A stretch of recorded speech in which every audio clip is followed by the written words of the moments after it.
Welcome to everyone. ಇವತ್ತು ನಾವು ವ್ಯವಹಾರ ಅಧ್ಯಯನದ ಮೂರನೇ ಚಾಪ್ಟರ್ ವ್ಯವಹಾರ ಪರಿಸರ, ಇಂಗ್ಲಿಷ್ ಒಳಗೆ ಬಿಸ್ನೆಸ್ ಎನ್ವೈರ್ಮೆಂಟ್ ಅಂತ ಕರೀತೀವಿ. ಸೊ ಅದರ ಬಗ್ಗೆ ನಾವು ಇವತ್ತು ಚರ್ಚೆ ಮಾಡೋಣ. ವ್ಯವಹಾರ ಪರಿಸರ, ಬಿಸ್ನೆಸ್ ಎನ್ವೈರ್ಮೆಂಟ್, ಇದರ ಮೇಲೆ ನಿಮಗೆ 2 ಪ್ರಶ್ನೆಗಳು ಬರುತ್ತವೆ. 2 questions may be asked on this topic.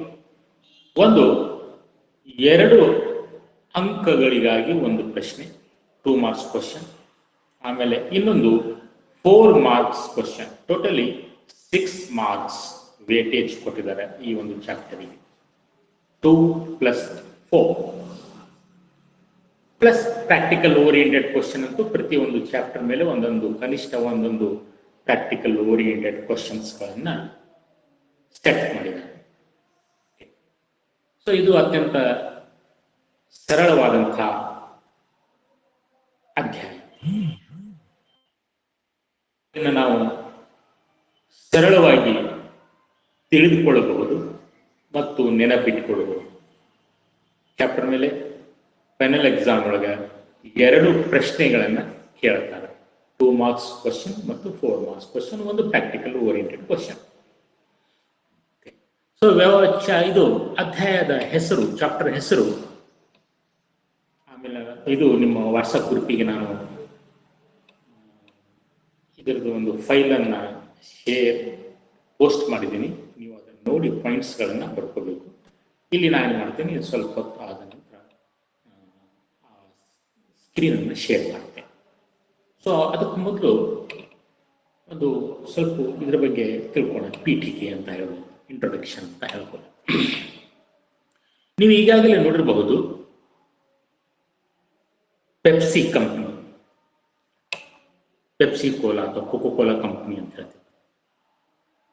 ಇದು ಒಂದು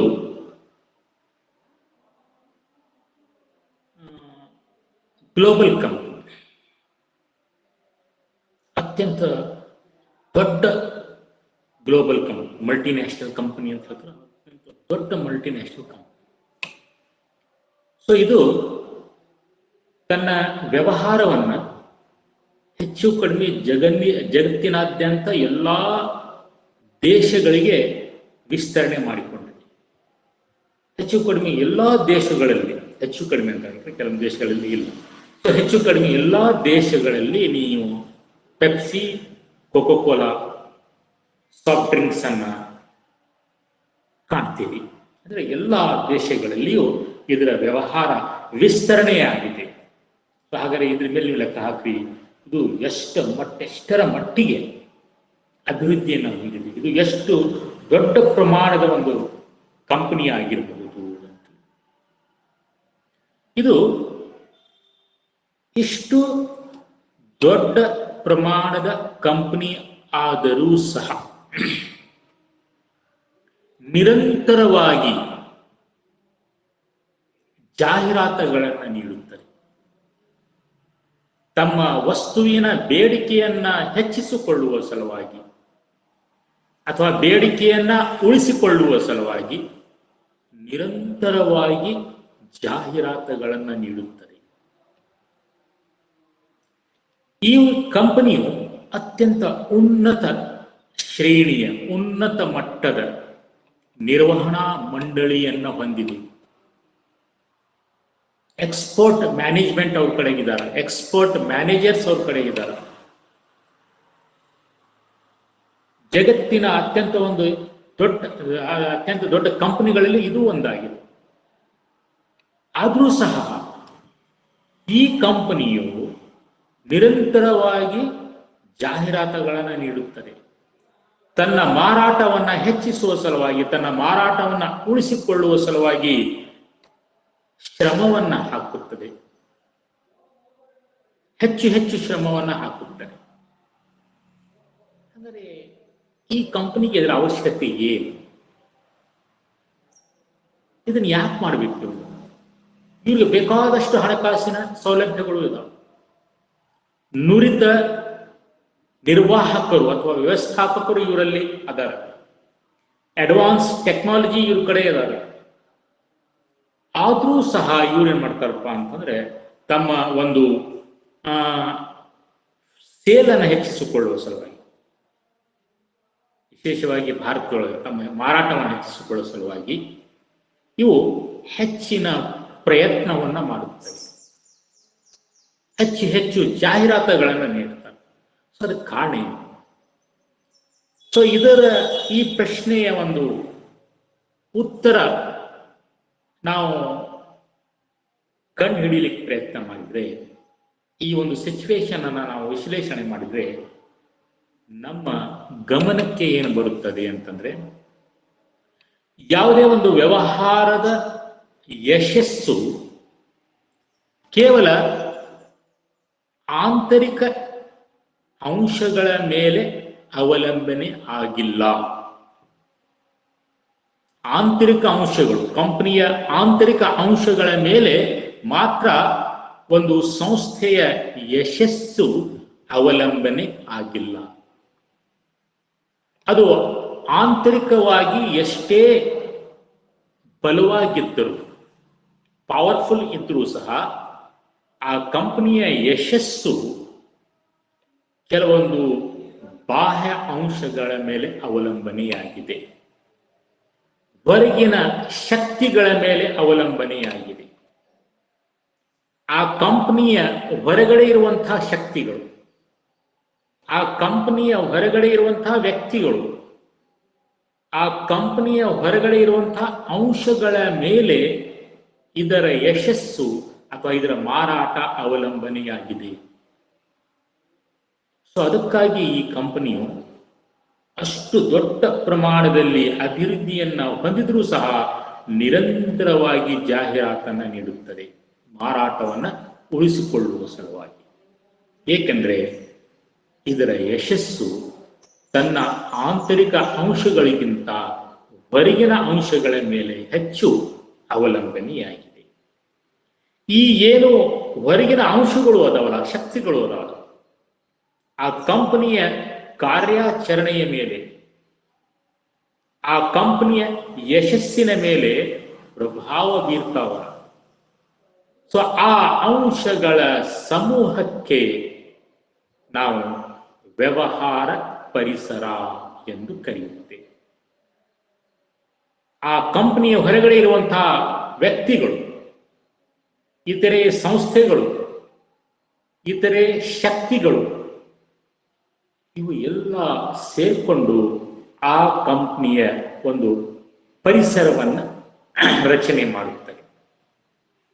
ನಮಗೂ ಮತ್ತು ನಿಮಗೂ ಯಾವ ರೀತಿಯಾಗಿ ಒಂದು ಪರಿಸರ ಇರುತ್ತದೆ, ನಾವು ಸಪ್ರೇಟ್ ಆಗಿ ಇರಲಿಕ್ಕೆ ಸಾಧ್ಯವೇ ಇಲ್ಲ. ನಾವು ಐಸೋಲೇಟ್ ಆಗಿ ಇರಲಿಕ್ಕೆ ಸಾಧ್ಯವೇ ಇಲ್ಲ. ನಾವು ಇತರೆ ವ್ಯಕ್ತಿಗಳ ಜೊತೆಗೆ, ಇತರೆ ಸಂಸ್ಥೆಗಳ ಜೊತೆಗೆ, ಇತರೆ ಶಕ್ತಿಗಳ ಜೊತೆಗೆ ಇದ್ದು ನಾವು ನಿಮ್ಮ ಜೀವನವನ್ನು ನಿರ್ವಹಣೆಯನ್ನ ಮಾಡಬೇಕಾಗುತ್ತೆ. ಸೊ ಅದೇ ರೀತಿಯಲ್ಲಿ ವ್ಯಾವಹಾರಿಕ ಸಂಸ್ಥೆಗಳು ಸಹ ಪ್ರತ್ಯೇಕವಾಗಿ ಇದ್ದು ತಮ್ಮ ವ್ಯವಹಾರವನ್ನ ಮಾಡ್ಲಿಕ್ಕೆ ಬರೋದಿಲ್ಲ. ಅದು ಸಹ ಅದರದೇ ಆದಂತಹ ಒಂದು ಪರಿಸರದಲ್ಲಿ ಇದ್ದು ತನ್ನ ಆಚರಣೆಗಳನ್ನ, ವ್ಯಾವಹಾರಿಕ ಚಟುವಟಿಕೆಗಳನ್ನ ನಿರ್ವಹಿಸಬೇಕಾಗುತ್ತದೆ. ಸೊ ಆ ವ್ಯವಹಾರ ಪರಿಸರದ ಬಗ್ಗೆ ನಾವು ಈ ಅಧ್ಯಾಯದಲ್ಲಿ ಚರ್ಚೆ ಮಾಡಬೇಕಾಗಿದೆ. ಸೊ ಇದರೊಳಗೆ ನಾವು ಫಸ್ಟ್ ಏನ್ ನೋಡ್ಬೇಕಪ್ಪ ಅಂತಂದ್ರೆ, ಮೀನಿಂಗ್ ಆಫ್ ಬಿಸ್ನೆಸ್ ಎನ್ವೈರನ್ಮೆಂಟ್, ವ್ಯವಹಾರ ಪರಿಸರದ ಅರ್ಥ. ವ್ಯವಹಾರ ಪರಿಸರದ ಅರ್ಥ. ಸೊ ಅದಕ್ಕಾಗಿ ನಾನು ನಿಮ್ಗೆ ಕೆಲವೊಂದು ಸ್ಕ್ರೀನ್ ಅನ್ನ ಶೇರ್ ಮಾಡಿ ತೋರಿಸ್ತೇನೆ.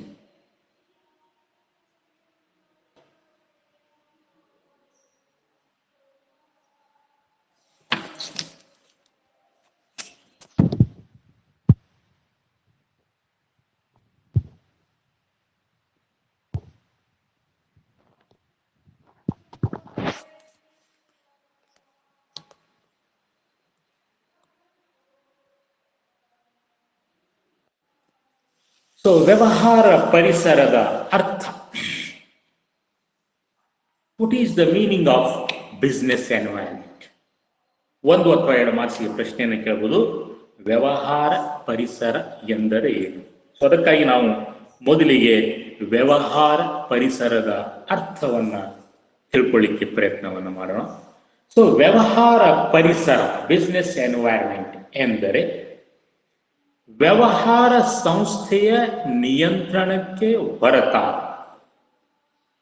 ನೋಡ್ರಿ ಕಾನ್ಸಂಟ್ರೇಟ್ ಮಾಡ್ರಿ, ವ್ಯವಹಾರ ಪರಿಸರ ಎಂದರೆ ವ್ಯವಹಾರ ಸಂಸ್ಥೆಯ ನಿಯಂತ್ರಣಕ್ಕೆ ಹೊರತಾದ, ಆದರೆ ಸಂಸ್ಥೆಯ ಕಾರ್ಯನಿರ್ವಹಣೆಯ ಮೇಲೆ ಪ್ರಭಾವ ಬೀರಬಹುದಾದ ಎಲ್ಲ ವ್ಯಕ್ತಿಗಳು, ಸಂಸ್ಥೆಗಳು ಮತ್ತು ಇನ್ನಿತರ ಅಂಶಗಳ ಒಟ್ಟು ಮೊತ್ತ.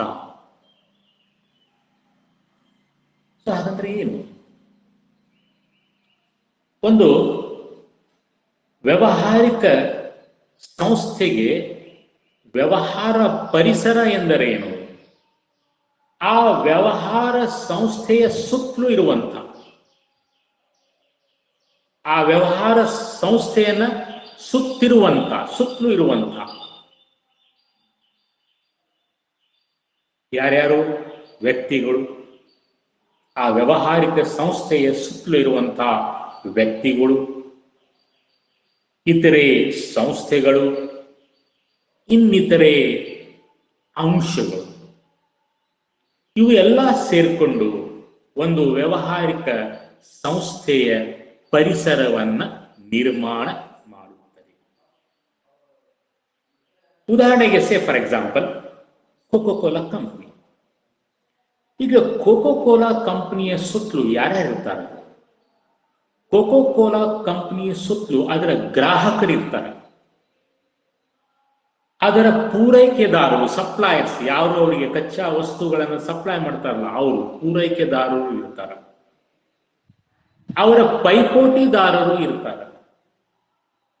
ಅದು ಯಾವ ದೇಶದಲ್ಲಿ ವ್ಯವಹಾರವನ್ನ ಮಾಡ್ತಾ ಇದೆ ಆ ದೇಶದ ಸರ್ಕಾರ ಇರುತ್ತದೆ, ಅಲ್ಲಿಯ ಆರ್ಥಿಕ ಪರಿಸ್ಥಿತಿ ಇರುತ್ತದೆ, ಅಲ್ಲಿಯ ಕಲ್ಚರ್ ಸಂಸ್ಕೃತಿ ಇರುತ್ತದೆ, ಟೆಕ್ನಾಲಜಿ ಇರುತ್ತದೆ, ಇವು ಇತರೆ ಅಂಶಗಳು. ಸೊ ಹೀಗೆ ಒಂದು ಸಂಸ್ಥೆಯ ಸುತ್ತಲೂ ಇರುವಂತಹ ವ್ಯಕ್ತಿಗಳು, ಸಂಸ್ಥೆಗಳು ಮತ್ತು ಇತರೆ ಅಂಶಗಳ ಒಟ್ಟು ಮೊತ್ತಕ್ಕೆ ನಾವು ವ್ಯವಹಾರ ಪರಿಸರ ಎಂದು ಕರೆಯುತ್ತೇವೆ. ವ್ಯವಹಾರ ಉದ್ದಿಮೆಯ ಹೊರಗೆ ಕಾರ್ಯಾಚರಿಸುವ ಆರ್ಥಿಕ, ಸಾಮಾಜಿಕ, ರಾಜಕೀಯ, ತಾಂತ್ರಿಕ ಮತ್ತು ಇನ್ನಿತರ ಶಕ್ತಿಗಳು ಅದರ ಪರಿಸರದ ಭಾಗವಾಗಿದೆ. ಆಮೇಲೆ ಈ ಅಂಶಗಳು ನಿಯಂತ್ರಣಕ್ಕೆ ಹೊರತಾಗಿವೆ, ಸಂಸ್ಥೆಯ ನಿಯಂತ್ರಣಕ್ಕೆ ಹೊರತಾಗಿವೆ.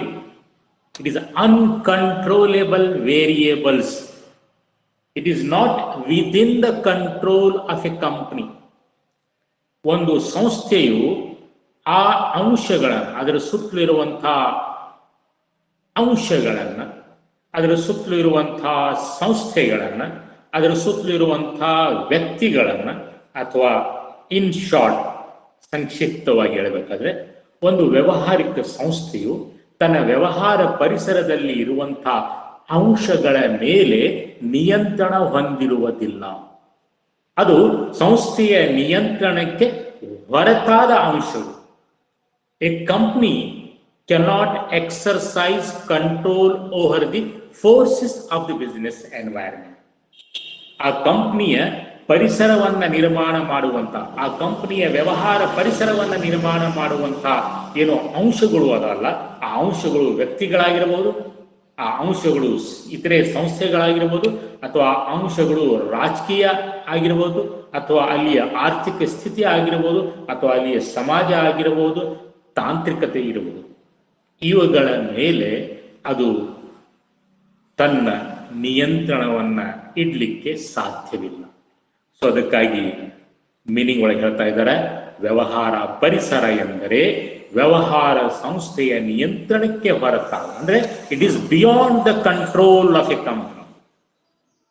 ಈ ವ್ಯಕ್ತಿಗಳನ್ನ, ಈ ಸಂಸ್ಥೆಗಳನ್ನ, ಈ ಇತರೆ ಅಂಶಗಳನ್ನ ಕಂಪನಿ ನಿಯಂತ್ರಣ ಮಾಡಲಿಕ್ಕೆ ಅಸಾಧ್ಯ. ಸೊ ಅದಕ್ಕಾಗಿ ವ್ಯವಹಾರ ಸಂಸ್ಥೆಯ ನಿಯಂತ್ರಣಕ್ಕೆ ಹೊರತಾದ ಅಂತ ಹೇಳ್ತಾರೆ.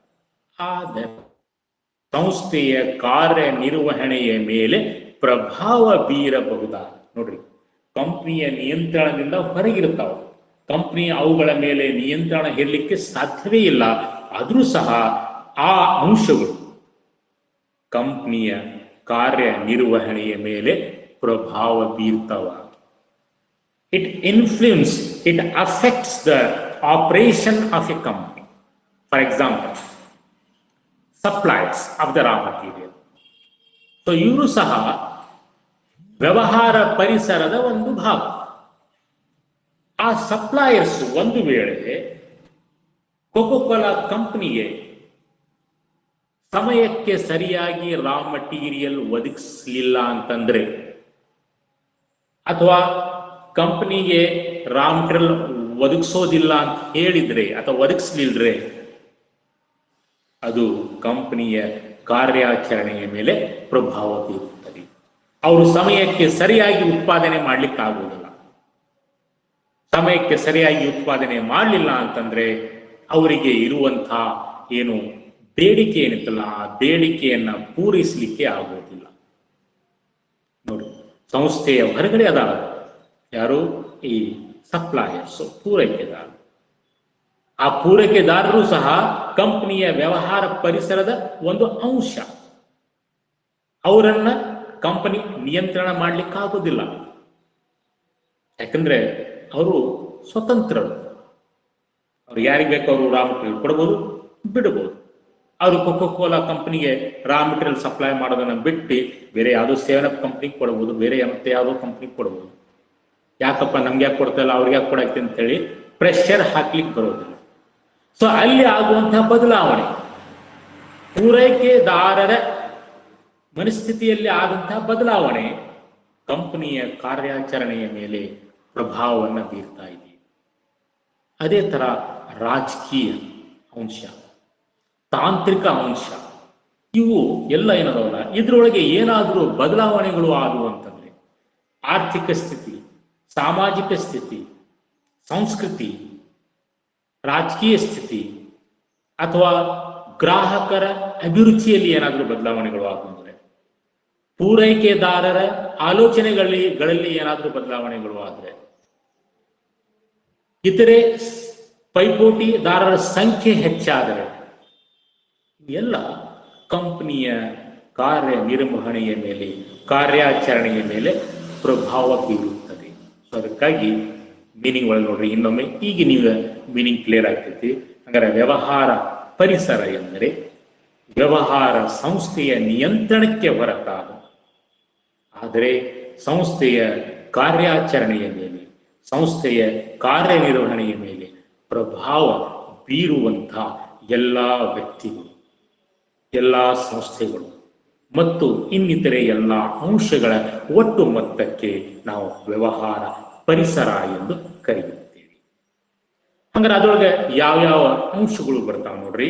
ವ್ಯವಹಾರ ಉದ್ದಿಮೆಯ ಹೊರಗೆ ಕಾರ್ಯಾಚರಿಸುವ, ಆಪರೇಟ್ ಆಗುವ ಅಥವಾ ಆಪರೇಟಿಂಗ್, ಕಾರ್ಯಾಚರಿಸುವ ಆ ದೇಶದ ಆರ್ಥಿಕ ಸ್ಥಿತಿ, ಆ ದೇಶದ ಸಾಮಾಜಿಕ ಸ್ಥಿತಿ, ಆ ದೇಶದ ರಾಜಕೀಯ ಸ್ಥಿತಿ, ತಾಂತ್ರಿಕತೆ ಮತ್ತು ಇನ್ನಿತರ ಶಕ್ತಿಗಳು ವ್ಯವಹಾರ ಪರಿಸರದ ಭಾಗವಾಗಿದೆ. ಹಾಗೆ ವ್ಯವಹಾರ ಉದ್ಯಮದ ಹೊರಗೆ, ವ್ಯವಹಾರ ಉದ್ಯಮದ ಹೊರಗೆ, ವ್ಯವಹಾರ ಘಟಕದ ಹೊರಗೆ ಕೆಲಸ ನಿರ್ವಹಿಸುವ ವ್ಯಕ್ತಿ,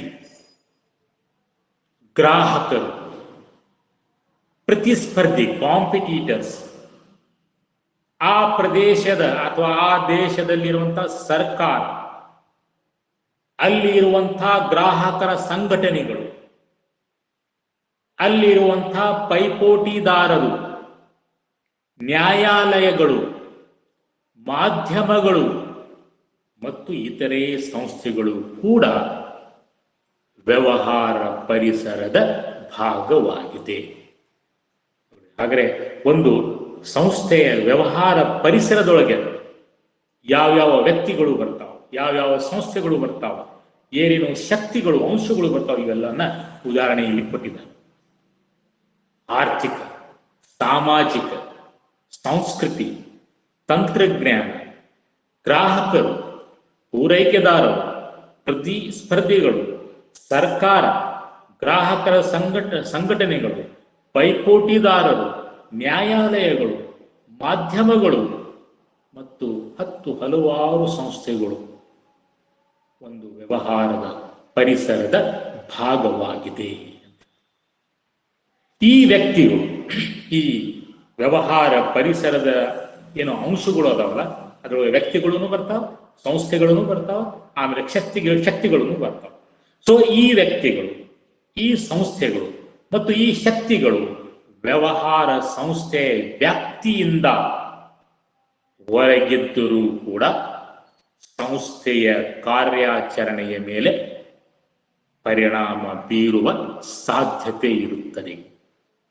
ಮತ್ತೊಂದು ಉದಾಹರಣೆ, ಸಪೋಸ್ ಸರ್ಕಾರ ಒಂದು ನಿರ್ಣಯವನ್ನು ತೆಗೆದುಕೊಂಡು, ಸಪೋಸ್ ನಾವು ಪ್ಲಾಸ್ಟಿಕ್ ಬ್ಯಾಗ್ಸ್ ಅನ್ನು ಉತ್ಪಾದನೆ ಮಾಡಿ, ನಾವು ವಿಭಿನ್ನ ಪ್ರಕಾರದ ಪ್ಲಾಸ್ಟಿಕ್ ಬ್ಯಾಗ್ಸ್ ಅನ್ನ ಉತ್ಪಾದನೆ ಮಾಡ್ತೀವಿ. ಸರ್ಕಾರ ಒಂದು ನಿರ್ಣಯವನ್ನು ತೆಗೆದುಕೊಂಡು, ಸರ್ಕಾರದ ನಿರ್ಣಯದಲ್ಲಿ ಬದಲಾವಣೆ ಆಯಿತು. ಸರ್ಕಾರವು ನಮ್ಮ ವ್ಯವಹಾರ ಪರಿಸರದ ಒಂದು ಬಾಹ್ಯ ಅಂಶ, ಅದು ನಮ್ಮ ನಿಯಂತ್ರಣದಲ್ಲಿ ಇಲ್ಲ. ಸೊ ನಾವು ಏನ್ ಮಾಡ್ತಾ ಇದ್ದೀವಿ, ಪ್ಲಾಸ್ಟಿಕ್ ಬ್ಯಾಗ್ಸ್ಗಳನ್ನು ಉತ್ಪಾದನೆ ಮಾಡ್ತಾ ಇದ್ದೀವಿ. ಸೊ ಸರ್ಕಾರದ ನಿರ್ಣಯದಲ್ಲಿ ಬದಲಾವಣೆ, ಸರ್ಕಾರ ಬದಲಾಯಿತು, ಸರ್ಕಾರದ ನಿರ್ಣಯದಲ್ಲಿ ಬದಲಾವಣೆಗಳು ಆದವು. ಸರ್ಕಾರ ಏನ್ ನಿರ್ಣಯ ಮಾಡ್ತಾರಪ್ಪ ಅಂತಂದ್ರೆ, ಪ್ಲಾಸ್ಟಿಕ್ ಬ್ಯಾಗ್ಸ್ ಆರ್ ಬ್ಯಾನ್ಡ್, ಇನ್ನು ಮುಂದೆ ಯಾರು ಪ್ಲಾಸ್ಟಿಕ್ ಬ್ಯಾಗ್ಸ್ಗಳನ್ನ ಉಪಯೋಗ ಮಾಡುವ ಹಾಗಿಲ್ಲ. ಇದು ಸರ್ಕಾರದ ನಿರ್ಣಯದಲ್ಲಿ ಆದಂತಹ ಬದಲಾವಣೆ. ಆ ಸರ್ಕಾರ ನಮ್ಮ ವ್ಯವಹಾರ ಪರಿಸರದ ಒಂದು ಅಂಶ, ಅದರ ಮೇಲೆ ನಮ್ಮ ನಿಯಂತ್ರಣ ಇಲ್ಲ. ನಾವು ಹೋಗಿ ಸರ್ಕಾರಕ್ಕೆ ನಿಮ್ಮ ಡಿಸಿಷನ್ ಅನ್ನ ಬದಲಾವಣೆ ಮಾಡ್ಕೊಡ್ರಿ ಅಂತ ಹೇಳಿ ಬರೋದಿಲ್ಲ. ನಮ್ಮ ನಿಯಂತ್ರಣಕ್ಕೆ ಹೊರತಾಗಿತ್ತು.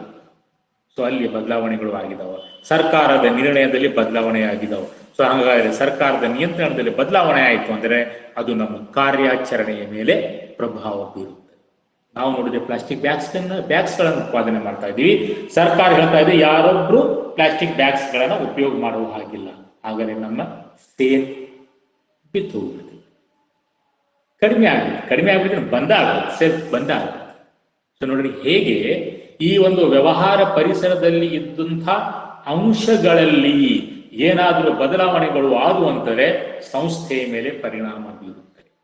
ಅದೇ ತರ ಉದಾಹರಣೆ ತಗೊಳ್ರಿ, ಟೆಕ್ನಾಲಜಿ ಒಳಗೆ ಏನಾದರೂ ಬದಲಾವಣೆಗಳು ಆದವು ಅಂತಾರೆ ಅದು ಸಹ ನಮ್ಮ ಕಾರ್ಯಾಚರಣೆಯ ಮೇಲೆ ಪ್ರಭಾವ ಬೀರಬಹುದು. ಸಪೋಸ್ ಫಾರ್ ಎಕ್ಸಾಂಪಲ್ ನಾವು ಏನ್ ಮಾಡ್ತಾ ಇದ್ದೀರಪ್ಪ ಅಂತಂದ್ರೆ ಪೆನ್ಗಳನ್ನು ಯೂಸ್ ಮಾಡ್ತಾ ಇದ್ದೀವಿ. ಆ ಪೆನ್ನಿಗೆ ಒಂದು ರಿಫಿಲ್ ಅಂತ ಇರ್ತದೆ, ಹೌದಲ್ಲ, ಬಾಲ್ ಪೆನ್ ತಗೊಂಡ್ವಿ ಅಂತ ಒಂದು ರಿಫಿಲ್ ಅಂತ ತಗೊಂತೀವಿ. ಅದು ಒಂದು 20-30 ಪೇಜ್ ಬರೋದ ಅಂತ ಖಾಲಿ ಆಗಿದೆ. ಆಮೇಲೆ ನಾವೇನ್ ಮಾಡ್ತೀವಿ, ಮತ್ತು ಹೊಸ ರಿಫಿಲ್ ಅನ್ನ ತಂದು ಖರೀದಿ ಮಾಡ್ಕೊಂಡು ಒಂದು 5-10 ರೂಪಾಯಿ ಕೊಟ್ಟು ಆ ರಿಫಿಲ್ ಅನ್ನ ಹಾಕೊಂಡು ಆ ಪೆನ್ ಅನ್ನು ಯೂಸ್ ಮಾಡ್ತೀವಿ. ಸದ್ಯ ಇರುವಂತಹ ಟೆಕ್ನಾಲಜಿ, ಸಪೋಸ್ ಟೆಕ್ನಾಲಜಿಯಲ್ಲಿ ಬದಲಾವಣೆ ಆಯಿತು, ಅನ್ವೇಷಣೆ ಆಯಿತು, ಇನೋವೇಷನ್ ಆಯಿತು, ಹೊಸ ಪ್ರಾಡಕ್ಟ್ ಬಂತು, ಸೈಂಟಿಸ್ಟು ಹೊಸ ಪೆನ್ ಅನ್ನ ಕಂಡುಹಿಡಿದು. ಆ ಪೆನ್ ಹೇಗಿರಪ್ಪ ಅಂತ ಒಮ್ಮೆ ನೀವು ಅದನ್ನ ಖರೀದಿ ಮಾಡಿದ್ರೆ ಅದಕ್ಕೆ ರಿಫಿಲ್ ಮಾಡೋ ಅವಶ್ಯಕತೆನೇ ಇಲ್ಲ, ಸಾಯೋವರೆಗೂ ಅದನ್ನ ಬರಿತಾನೆ ಇರ್ತದೆ. ಅಂದ್ರೆ ಒಮ್ಮೆ ನೀವು ದುಡ್ಡು ಕೊಟ್ಟ ಆ ಪೆನ್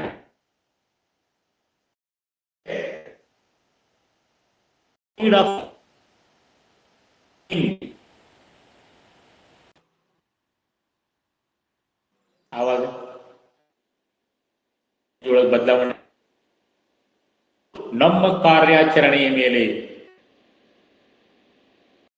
ಆಗಿರುತ್ತದೆ. ಇನ್ಮ್ಯಾಗ ನಮ್ಮ ಖರೀದಿ ಮಾಡಿದ್ರು ಕಡಿಮೆ ಖರೀದಿ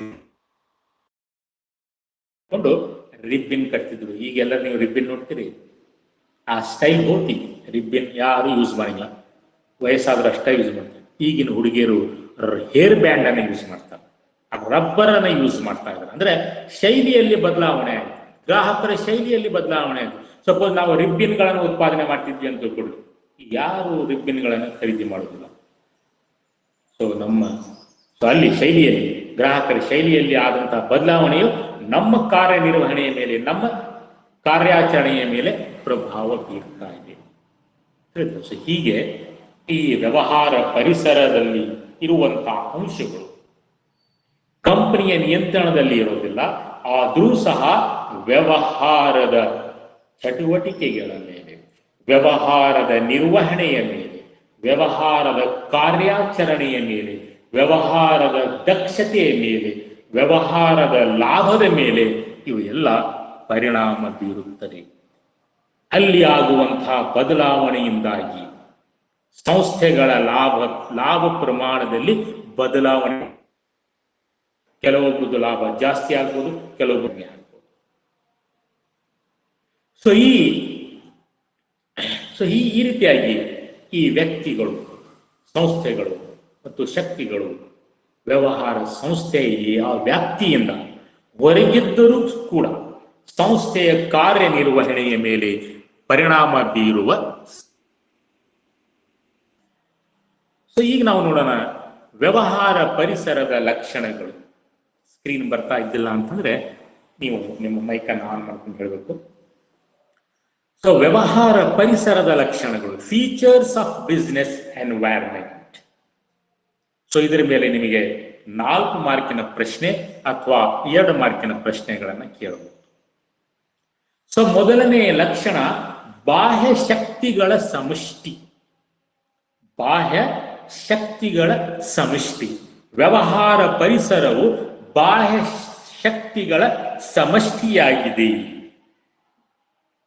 ವ್ಯವಹಾರ ಪರಿಸರವು ವ್ಯವಹಾರ ಸಂಸ್ಥೆಗಳ ಹೊರಗಿನ ಶಕ್ತಿಗಳ ಸಮಷ್ಟಿಯಾಗಿದೆ ಅಥವಾ ಒಟ್ಟು ಮೊತ್ತವಾಗಿದೆ. ಸೊ ಒಂದು ಸಂಸ್ಥೆಯ ಹೊರಗಡೆ ಇರುವಂತಹ ಏನು ಶಕ್ತಿಗಳು ಅದಾವಲ್ಲ, ಫೋರ್ಸಸ್ಗಳು ಅದಾವಲ್ಲ, ಅದು ಗ್ರಾಹಕರಿರ್ಬೋದು, ಪೂರೈಕೆದಾರರು ಇರ್ಬೋದು, ಗ್ರಾಹಕರ ಸಂಘಟನೆಗಳು ಇರ್ಬೋದು, ಸರ್ಕಾರ ಇರ್ಬೋದು, ಆಮೇಲೆ ಆರ್ಥಿಕತೆ ಇರ್ಬೋದು, ಇತ್ಯಾದಿ ಶಕ್ತಿಗಳು. ಇವೆಲ್ಲ ಸಂಸ್ಥೆಯ ಹೊರಗಡೆ ಇರುವಂತಹ ಶಕ್ತಿಗಳು. ಸೊ ಎಲ್ಲ ಶಕ್ತಿ ಸೇರ್ಕೊಂಡು ಒಂದು ಸಂಸ್ಥೆಯ ವ್ಯವಹಾರ ಪರಿಸರವನ್ನ ನಿರ್ಮಾಣ ಮಾಡ್ತಾವೆ. ಸೊ ಅದಕ್ಕಾಗಿ ಏನ್ ಹೇಳ್ತಾರಪ್ಪ ಅಂತಾರೆ, ವ್ಯವಹಾರ ಪರಿಸರವು ಬಾಹ್ಯ ಶಕ್ತಿಗಳ ಸಮಷ್ಟಿಯಾಗಿದೆ. ಹೀಗಾಗಿ ಇದು ಯಾವಾಗಲೂ ಆಕ್ರಮಣಕಾರಿ ಸ್ವರೂಪವನ್ನು ಹೊಂದಿದೆ. ನೆನಪಿಟ್ಟುಕೊಳ್ಳಿ, ಈ ವ್ಯವಹಾರ ಪರಿಸರವು ಆಕ್ರಮಣಕಾರಿ ಸ್ವರೂಪವನ್ನ ಹೊಂದಿದೆ. Aggressive nature. ಯಾಕಂದ್ರೆ ಇವು ಹೊರಗಿನವರು, ಒಳಗಿನವರು ಅಂತಂದ್ರೆ ನಾವು ಏನ್ ಮಾಡಿದ್ರು ಸುಧಾರಿಸ್ಕೊಂತಾರ, ನಾವು ತಪ್ಪು ಮಾಡಿದ್ರು ಸುಧಾರಿಸ್ಕೊಂತಾರೆ. ಈಗ ಫಾರ್ ಎಕ್ಸಾಂಪಲ್ ನಮ್ಮ ಮನೆಯಲ್ಲೇ ನಮ್ಮ ಬ್ರದರ್ಸು, ನಮ್ಮ ಫಾದರು, ಮದರು ನಾವು ಏನಾದರೂ ಹೆಚ್ಚು ಕಡಿಮೆ ಮಾಡಿದ್ರು ಅವರು ಸುಮ್ಮನೆ ಇರ್ತಾರೆ, ಅಡ್ಜಸ್ಟ್ ಮಾಡ್ಕೊಂತಾರೆ. ಅದೇ ತಪ್ಪನ್ನ ಹೊರಗಿನ ಮಂದಿ ಜೊತೆಗೆ ನಾವು ಮಾಡಿದ್ರೆ ಅವ್ರು ಸುಮ್ಮನೆ ಇರ್ತಾರೆ, ಕಪಾಳ ಪಡಿತಾರೆ. ಸೊ ಅದೇ ತರ ಈ ಶಕ್ತಿಗಳು ಸಂಸ್ಥೆಯ ಹೊರಗಡೆ ಇರೋದ್ರಿಂದ, ಈ ವ್ಯವಹಾರ ಪರಿಸರವು ಬಾಹ್ಯ ಶಕ್ತಿಗಳ ಸಮಷ್ಟಿ ಆಗಿರೋದ್ರಿಂದ ಇದು ಒಂದು ಆಕ್ರಮಣಕಾರಿ ಸ್ವರೂಪ ಹೊಂದಿರುತ್ತದೆ. ಸೊ ಅದಕ್ಕಾಗಿ ವ್ಯಾಪಾರಿಗಳು ಅಥವಾ ನಿರ್ವಾಹಕರು, ವ್ಯವಸ್ಥಾಪಕರು ಭಾರಿ ಕೇರ್ಫುಲ್ ಆಗಿರಬೇಕು. ಅವರು ಏನಾದರೂ ಒಂದು ನಿರ್ಣಯವನ್ನು ತೆಗೆದುಕೊಳ್ಳುವಾಗ, ಹೆಜ್ಜೆಯನ್ನ ಇಡುವಾಗ ಈ ವ್ಯವಹಾರ ಪರಿಸರವನ್ನ ಲಕ್ಷಣದಲ್ಲಿ ಇಟ್ಕೊಂಡು ಅವರು ನಿರ್ಣಯಗಳನ್ನು ತೆಗೆದುಕೊಳ್ಬೇಕಾಗ್ತದೆ. ಯಾಕೆಂದ್ರೆ ಇದು ಒಂದು ಆಕ್ರಮಣಕಾರಿ ಸ್ವರೂಪವನ್ನು ಹೊಂದಿದೆ. ಸಪೋಸ್ ನೀವು ನಿಮ್ಮ ವ್ಯವಹಾರವನ್ನ ಹೆಚ್ಚಿಸುವ ಸಲುವಾಗಿ ಈಗ ಬರ್ತಾ ಇರುವಂತಹ ಪಂಚಮಿ ಹಬ್ಬಕ್ಕೆ ನೀವು ಸಕ್ರಿ ಮೇಲೆ ₹2 ಡಿಸ್ಕೌಂಟ್ ಕೊಟ್ರಿ ಅಂತ ತಿಳ್ಕೊಂಡು ನಿಮ್ಮ ಅಂಗಡಿ ಒಳಗೆ, ಪಕ್ಕದ ಅಂಗಡಿ ಅವನು ನಿಮ್ಮ ವ್ಯವಹಾರ ಪರಿಸರದ ಒಂದು ಅಂಶ. ಅವ ನಿಮ್ಮ ಪೈಪೋಟಿದಾರ, ಅವನು ಸುಮ್ಮನಿರ್ತಾನ, ಅವ ತಕ್ಷಣ ₹3 ಡಿಸ್ಕೌಂಟ್ ಕೊಡ್ತಾನೆ. ನೀವು ₹2 ಡಿಸ್ಕೌಂಟ್ ಅನೌನ್ಸ್ ಮಾಡಿದ್ರೆ ಅವ ₹3 ಮಾಡ್ತಾನೆ. ಅಗ್ರಿಸ್ ಆಗ್ತಿಲ್ಲ, ಆಕ್ರಮಣಕಾರಿ ಆಗ್ತಿಲ್ಲ. ಸೊ ನೀವು ಏನ್ ಮಾಡ್ತಿಲ್ಲ ಅದಕ್ಕೆ ಅವನು ಅಟ್ಯಾಕ್ ಮಾಡ್ತಾನೆ. ನೀವು 2% ಅಂದ್ರೆ ಅವನು 3% ಡಿಸ್ಕೌಂಟ್ ಕೊಟ್ಟ. ಸೊ ಅದಕ್ಕಾಗಿ ಯಾವುದೇ ಒಂದು ನಿರ್ಣಯವನ್ನು ತೆಗೆದುಕೊಳ್ಬೇಕಾದ್ರೆ ಈ ಒಂದು ಅಂಶವನ್ನು ನಾವು ಗಮನದಲ್ಲಿಡಬೇಕು. ವ್ಯವಹಾರ ಪರಿಸರವು ಬಾಹ್ಯ ಶಕ್ತಿಗಳ ಸಮಷ್ಟಿ ಆಗಿರೋದ್ರಿಂದ ಅದು ಆಕ್ರಮಣಕಾರಿ ಸ್ವರೂಪವನ್ನು ಹೊಂದಿರುತ್ತದೆ. ನಾವು ಉದಾಹರಣೆ ಹೇಳ್ತೀನಿ. ನಾವು ಸಣ್ಣವರಿದ್ದಾಗ ನಮ್ಮ ಮಾಸೂರಿಂದ ಶಿವಮೊಗ್ಗಕ್ಕೆ ಪ್ರೈವೇಟ್ ಬಸ್ಗಳು ಇತ್ತು. ಆವಾಗ ಟಿಕೆಟಿನ ರೇಟು ₹12 ಇತ್ತು ಪ್ರೈವೇಟ್ ಬಸ್ಸಿಗೆ. 2 ಬಸ್ಗಳು ಇದ್ದು ಪ್ರೈವೇಟ್ ಕಂಪನಿಯು. ಆ 2 ಬಸ್ಗಳ ನಡುವೆ ಕಾಂಪಿಟೇಷನ್ ಹಾಕೊಂಡು ಹೆಸರು ನನ್ನ ನೆನಪಿನ ಒಂದು ಭಾರತೀಯ ಮತ್ತೊಂದು ಯಾವ ಕಂಪನಿ ಇತ್ತು. ಈಗ ನಾ ಸದ್ಯ ಎ ಬಸ್ ಬಿ ಬಸ್ ಅಂತ. ಎ ಬಸ್ ನಾವು ಏನ್ ಮಾಡ್ದ, ₹12 ಟಿಕೆಟ್ 11 ಮಾಡ್ದ, ಬಿದವ 10 ಮಾಡ್ದ, ಮತ್ತೆ ಎದವ 9 ಮಾಡ್ದ, ಬಿದವ 8 ಮಾಡ್ದ. ಬರ್ತಾ ಬರ್ತಾ ಲಾಸ್ಟಿಗೆ ಎದವ ₹2 ಮಾಡ್ದ, ಬಿದವ ಪುಕ್ಷಟಿ ಕರ್ಕೊಂಡು ಚಾಲು ಮಾಡ್ದ. ಸೊ ಇದಕ್ಕೆ ನಾವು ಹೇಳ್ತೀವಿ ಆಕ್ರಮಣಕಾರಿ ಸ್ವರೂಪ. ಈ ವ್ಯವಹಾರ ಪರಿಸರವು ಒಂದು ಆಕ್ರಮಣಕಾರಿ ಸ್ವರೂಪವನ್ನು ಹೊಂದಿದೆ. ಯಾಕಂದ್ರೆ ಇದು ಬಾಹ್ಯ ಶಕ್ತಿಗಳ ಸಮಷ್ಟಿಯಾಗಿದೆ. ಇದರೊಳಗೆ ಎಲ್ಲರೂ ಹೊರಗಿನವರು, ಸಂಸ್ಥೆಯ ಹೊರಗಿನವರು.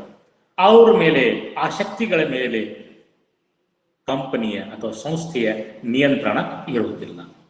ಇನ್ನು ಎರಡನೇದ್ದು ನಿರ್ದಿಷ್ಟ ಮತ್ತು ಸಾಮಾನ್ಯ ಶಕ್ತಿಗಳು. ನಿರ್ದಿಷ್ಟ ಮತ್ತು ಸಾಮಾನ್ಯ ಶಕ್ತಿ, specific and general. Specific and general forces. ವ್ಯವಹಾರ ಪರಿಸರವು ನಿರ್ದಿಷ್ಟ ಮತ್ತು ಸಾಮಾನ್ಯ ಶಕ್ತಿಗಳೆರಡನ್ನು ಒಳಗೊಂಡಿದೆ. ಯಾವುದೊಂದು ಸಂಸ್ಥೆಯ ವ್ಯವಹಾರ ಪರಿಸರವನ್ನು ತೆಗೆದುಕೊಳ್ಳ್ರಿ. ಆ ಸಂಸ್ಥೆಯ ವ್ಯವಹಾರ ಪರಿಸರದಲ್ಲಿ ನೀವು ನಿರ್ದಿಷ್ಟ ಮತ್ತು ಸಾಮಾನ್ಯ ಶಕ್ತಿಗಳನ್ನು ಕಾಣ್ತೀರಿ. ಎರಡು ನಿರ್ದಿಷ್ಟ ಶಕ್ತಿಗಳು ಮತ್ತು ಸಾಮಾನ್ಯ ಶಕ್ತಿಗಳು. ಹಾಗಾದ್ರೆ ನಿರ್ದಿಷ್ಟ ಶಕ್ತಿಗಳು ಅಂದ್ರೆ ಯಾವುದು? ಯಾವುದು ಸಂಸ್ಥೆಯ ಮೇಲೆ ನೇರವಾಗಿ, ಪ್ರತ್ಯಕ್ಷವಾಗಿ ಮತ್ತು ತಕ್ಷಣದಲ್ಲಿ ವೈಯಕ್ತಿಕವಾಗಿ ಒಂದೊಂದು ಉದ್ದಿಮೆಯ ದಿನನಿತ್ಯದ ಕಾರ್ಯ ಚಟುವಟಿಕೆಗಳ ಮೇಲೆ ಪ್ರಭಾವ ಬೀರುತ್ತದೆಯೋ, ಸೊ ಅಂಥ ಶಕ್ತಿಗಳಿಗೆ ನಾವು ನಿರ್ದಿಷ್ಟ ಶಕ್ತಿಗಳು ಅಂತ ಕರಿತೀವಿ. ಅವು ನೇರವಾದ ಸಂಬಂಧವನ್ನು ಹೊಂದಿರ್ತಾವೆ ಕಂಪನಿ ಜೊತೆ. ಕಂಪನಿಯ ಮೇಲೆ ನೇರವಾಗಿ ಪ್ರಭಾವವನ್ನು ಬೀರ್ತಾವೆ. ಒಂದೊಂದು ಕಂಪನಿಯ ಮೇಲೆ ವೈಯಕ್ತಿಕವಾಗಿ ಒಂದೊಂದು ಕಂಪನಿಯ ಅಥವಾ ಉದ್ದಿಮೆಯ ಮೇಲೆ ಅವು ಅದರ ದಿನನಿತ್ಯದ ಕಾರ್ಯ ಚಟುವಟಿಕೆಗಳ ಮೇಲೆ ಪ್ರಭಾವವನ್ನು ಬೀರ್ತಾವೆ. ಸೊ ಅದಕ್ಕೆ ನಾವು ಅಂತಿರ್ತೀವಿ ನಿರ್ದಿಷ್ಟ ಶಕ್ತಿಗಳು ಅಂತ ಕರಿತೀವಿ. ಉದಾಹರಣೆಗೆ ಗ್ರಾಹಕರು ನೇರವಾಗಿ ನಮ್ಮ ಮಾರಾಟದ ಮೇಲೆ ಪ್ರಭಾವವನ್ನು ಬೀರ್ತಾರೆ. ನಮ್ಮ ಪೈಪೋಟಿದಾರರು, ನಮ್ಮ ಪೂರೈಕೆದಾರರು, ಇಲ್ಲಿ ಏನಾದರೂ ಬದಲಾವಣೆಗಳು ಆದವು, ನಮ್ಮ ಗ್ರಾಹಕರ ಅಭಿರುಚಿಯಲ್ಲಿ ಬದಲಾವಣೆಗಳು ಆದವು. ಸಪೋಸ್ ನಾವು ಇಡ್ಲಿಯನ್ನ ಮಾರಾಟ ಮಾಡ್ತೀವಿ ಅಂತ ಜನ ಇಡ್ಲಿ ತಿನ್ನೋದು ಬಿಟ್ಟು ಬರೀ ಉಪ್ಪಿಟ್ಟು ತಿನ್ನಾಕ್ತಾರೆ. ಆವಾಗ ನಮ್ಮ ಇಡ್ಲಿ ಮಾರಾಟದ ಮೇಲೆ ತಕ್ಷಣ ಪ್ರಭಾವ ಬೀರುತ್ತಾರೆ, ನೇರವಾಗಿ ಪ್ರಭಾವ ಬೀರುತ್ತದೆ. ಹೌದಲ್ಲ? ಸೊ ಅದೇ ತರ ಪೈಪೋಟಿದಾರ, ನಾವು ಏನೋ ಒಂದು ವಸ್ತುವನ್ನು ಮಾರ್ತಾ ಇದ್ವಿ, ಪೈಪೋಟಿದಾರರು ಅದರ ರೇಟನ್ನು ಕಡಿಮೆ ಮಾಡಿದ್ರು ಅಥವಾ ಅದಕ್ಕಿಂತ ಉತ್ತಮ ಗುಣಮಟ್ಟದ ಸರಕುಗಳನ್ನು ಅವರು ಮಾರಾಟ ಮಾಡ್ತಾ ಇದ್ರು, ತಕ್ಷಣ ನಮ್ಮ ಕಾರ್ಯಾಚರಣೆಯ ಮೇಲೆ ಪ್ರಭಾವ ಬೀರುತ್ತದೆ. ಅದು ಪರೋಕ್ಷವಾಗಿ ಪ್ರತ್ಯಕ್ಷವಾಗಿ ನಮ್ಮ ಕಾರ್ಯನಿರ್ವಹಣೆಯ ಮೇಲೆ ಪ್ರಭಾವ ಬೀರುತ್ತದೆ. ಸೊ ಹೀಗಾಗಿ ಈ ಶಕ್ತಿಗಳಿಗೆ ನಾವೇನ್ ಕರಿತೀವಿ ನಿರ್ದಿಷ್ಟ ಶಕ್ತಿಗಳು ಅಂತ ಕರಿತೀವಿ. ಸ್ಪೆಸಿಫಿಕ್ ಫೋರ್ಸಿಸ್ ಅಂತ ಕರಿತೀವಿ. ಈ ಶಕ್ತಿಗಳಿಗೆ ನಾವು ಸ್ಪೆಸಿಫಿಕ್ ಫೋರ್ಸಿಸ್ ಅಂತ ಕರಿತೀವಿ. ಇನ್ನು ನೆಕ್ಸ್ಟ್ ಬಂತು ಸಾಮಾನ್ಯ ಶಕ್ತಿಗಳು. ವ್ಯವಹಾರ ಪರಿಸರದಲ್ಲಿ ಸಾಮಾನ್ಯ ಶಕ್ತಿಗಳು ಅಂತೂ ಇರ್ತಾವೆ. ಅವು ಯಾವುವು? ಉದಾಹರಣೆ ಸಾಮಾಜಿಕ, ರಾಜಕೀಯ, ಕಾನೂನು ಮತ್ತು ತಾಂತ್ರಿಕ ಸ್ಥಿತಿಗತಿಗಳು. ಇವು ಎಲ್ಲ ವ್ಯವಹಾರ ಸಂಸ್ಥೆಗಳ ಮೇಲೆ, ಆ ಪ್ರದೇಶದಲ್ಲಿ, ಆ ದೇಶದಲ್ಲಿ ಇರುವಂತಹ ಎಲ್ಲ ವ್ಯವಹಾರ ಸಂಸ್ಥೆಗಳ ಮೇಲೆ ಪ್ರಭಾವ ಬೀರುತ್ತವೆ. ಇವು ವೈಯಕ್ತಿಕವಾಗಿ ಒಂದೊಂದರ ಮೇಲೆ ಪ್ರಭಾವ ಬೀರುವುದಿಲ್ಲ. ಸಪೋಸ್ ಫಾರ್ ಎಕ್ಸಾಂಪಲ್ ಭಾರತ ದೇಶದೊಳಗೆ ರಾಜಕೀಯ ಬದಲಾವಣೆಗಳು ಆಗ್ತವೆ, ಸರ್ಕಾರದಲ್ಲಿ ಬದಲಾವಣೆಗಳು ಆಗ್ತವೆ. ಸೊ ಅದರ ಪ್ರಭಾವ ಒಂದು ಕಂಪನಿ ಮೇಲೆ ಬೀಳೋದಿಲ್ಲ, ಭಾರತ ದೇಶದಲ್ಲಿ ಇರುವಂತಹ ಎಲ್ಲಾ ಕಂಪನಿ ಮೇಲೆ ಅದರ ಪ್ರಭಾವ ಬೀರುತ್ತದೆ. ಸಪೋಸ್ ಸರ್ಕಾರದವರು ಟ್ಯಾಕ್ಸ್ ರೇಟ್ ಜಾಸ್ತಿ ಮಾಡಿದ್ರು, ಇದರ ಪ್ರಭಾವ ಎಲ್ಲಾ ಕಂಪನಿ ಮೇಲೆ ಬೀರುತ್ತದೆ. ಸೊ ಇಂಥ ಶಕ್ತಿಗಳಿಗೆ ನಾವು ಕರಿತೀವಿ ಸಾಮಾನ್ಯ ಶಕ್ತಿಗಳು ಅಂತ ಕರಿತೀವಿ. ಸೊ ಹೀಗೆ ವ್ಯವಹಾರ ಪರಿಸರವು ನಿರ್ದಿಷ್ಟ ಮತ್ತು ಸಾಮಾನ್ಯ ಶಕ್ತಿ ಎರಡನ್ನು ಒಳಗೊಂಡಿದೆ. ನಿರ್ದಿಷ್ಟ ಶಕ್ತಿಗಳು ಪ್ರತ್ಯಕ್ಷವಾಗಿ ತಕ್ಷಣದಲ್ಲಿ ಪ್ರಭಾವವನ್ನು ಬೀರಿದರೆ, ಈ ಸಾಮಾನ್ಯ ಶಕ್ತಿಗಳು ಪರೋಕ್ಷವಾಗಿ ಪ್ರಭಾವ ಬೀರುತ್ತವೆ. ಇನ್ನು ಮೂರನೇ ಲಕ್ಷಣ ಪರಸ್ಪರ ಸಂಬಂಧ, ಇಂಟರ್ ರಿಲೇಟೆಡ್. ಈ ವ್ಯವಹಾರ ಪರಿಸರದ ವಿವಿಧ ಅಂಶಗಳು ಏನದಾವ, ವ್ಯವಹಾರ ಪರಿಸರದ ಅಂಶಗಳು, ವಿವಿಧ ಅಂಶಗಳು, ವ್ಯಕ್ತಿಗಳು, ಪೂರೈಕೆದಾರರು, ಗ್ರಾಹಕರು, ರಾಜಕೀಯ ಸ್ಥಿತಿ, ಸಾಮಾಜಿಕ ಸ್ಥಿತಿ, ಆಮೇಲೆ ಸಂಸ್ಕೃತಿ, ತಂತ್ರಜ್ಞಾನ, ಎಟ್ಸೆಟ್ರಾ ಎಟ್ಸೆಟ್ರಾ. ಸೊ ಈ ವಿವಿಧ ಅಂಶಗಳು ಅಥವಾ ವಿವಿಧ ಭಾಗಗಳು ಅಂತ ಹೇಳಿದ್ರು, ನಾವು ವ್ಯವಹಾರ ಪರಿಸರದ ಭಾಗಗಳು ಅಂತ ಕರಿಬಹುದು.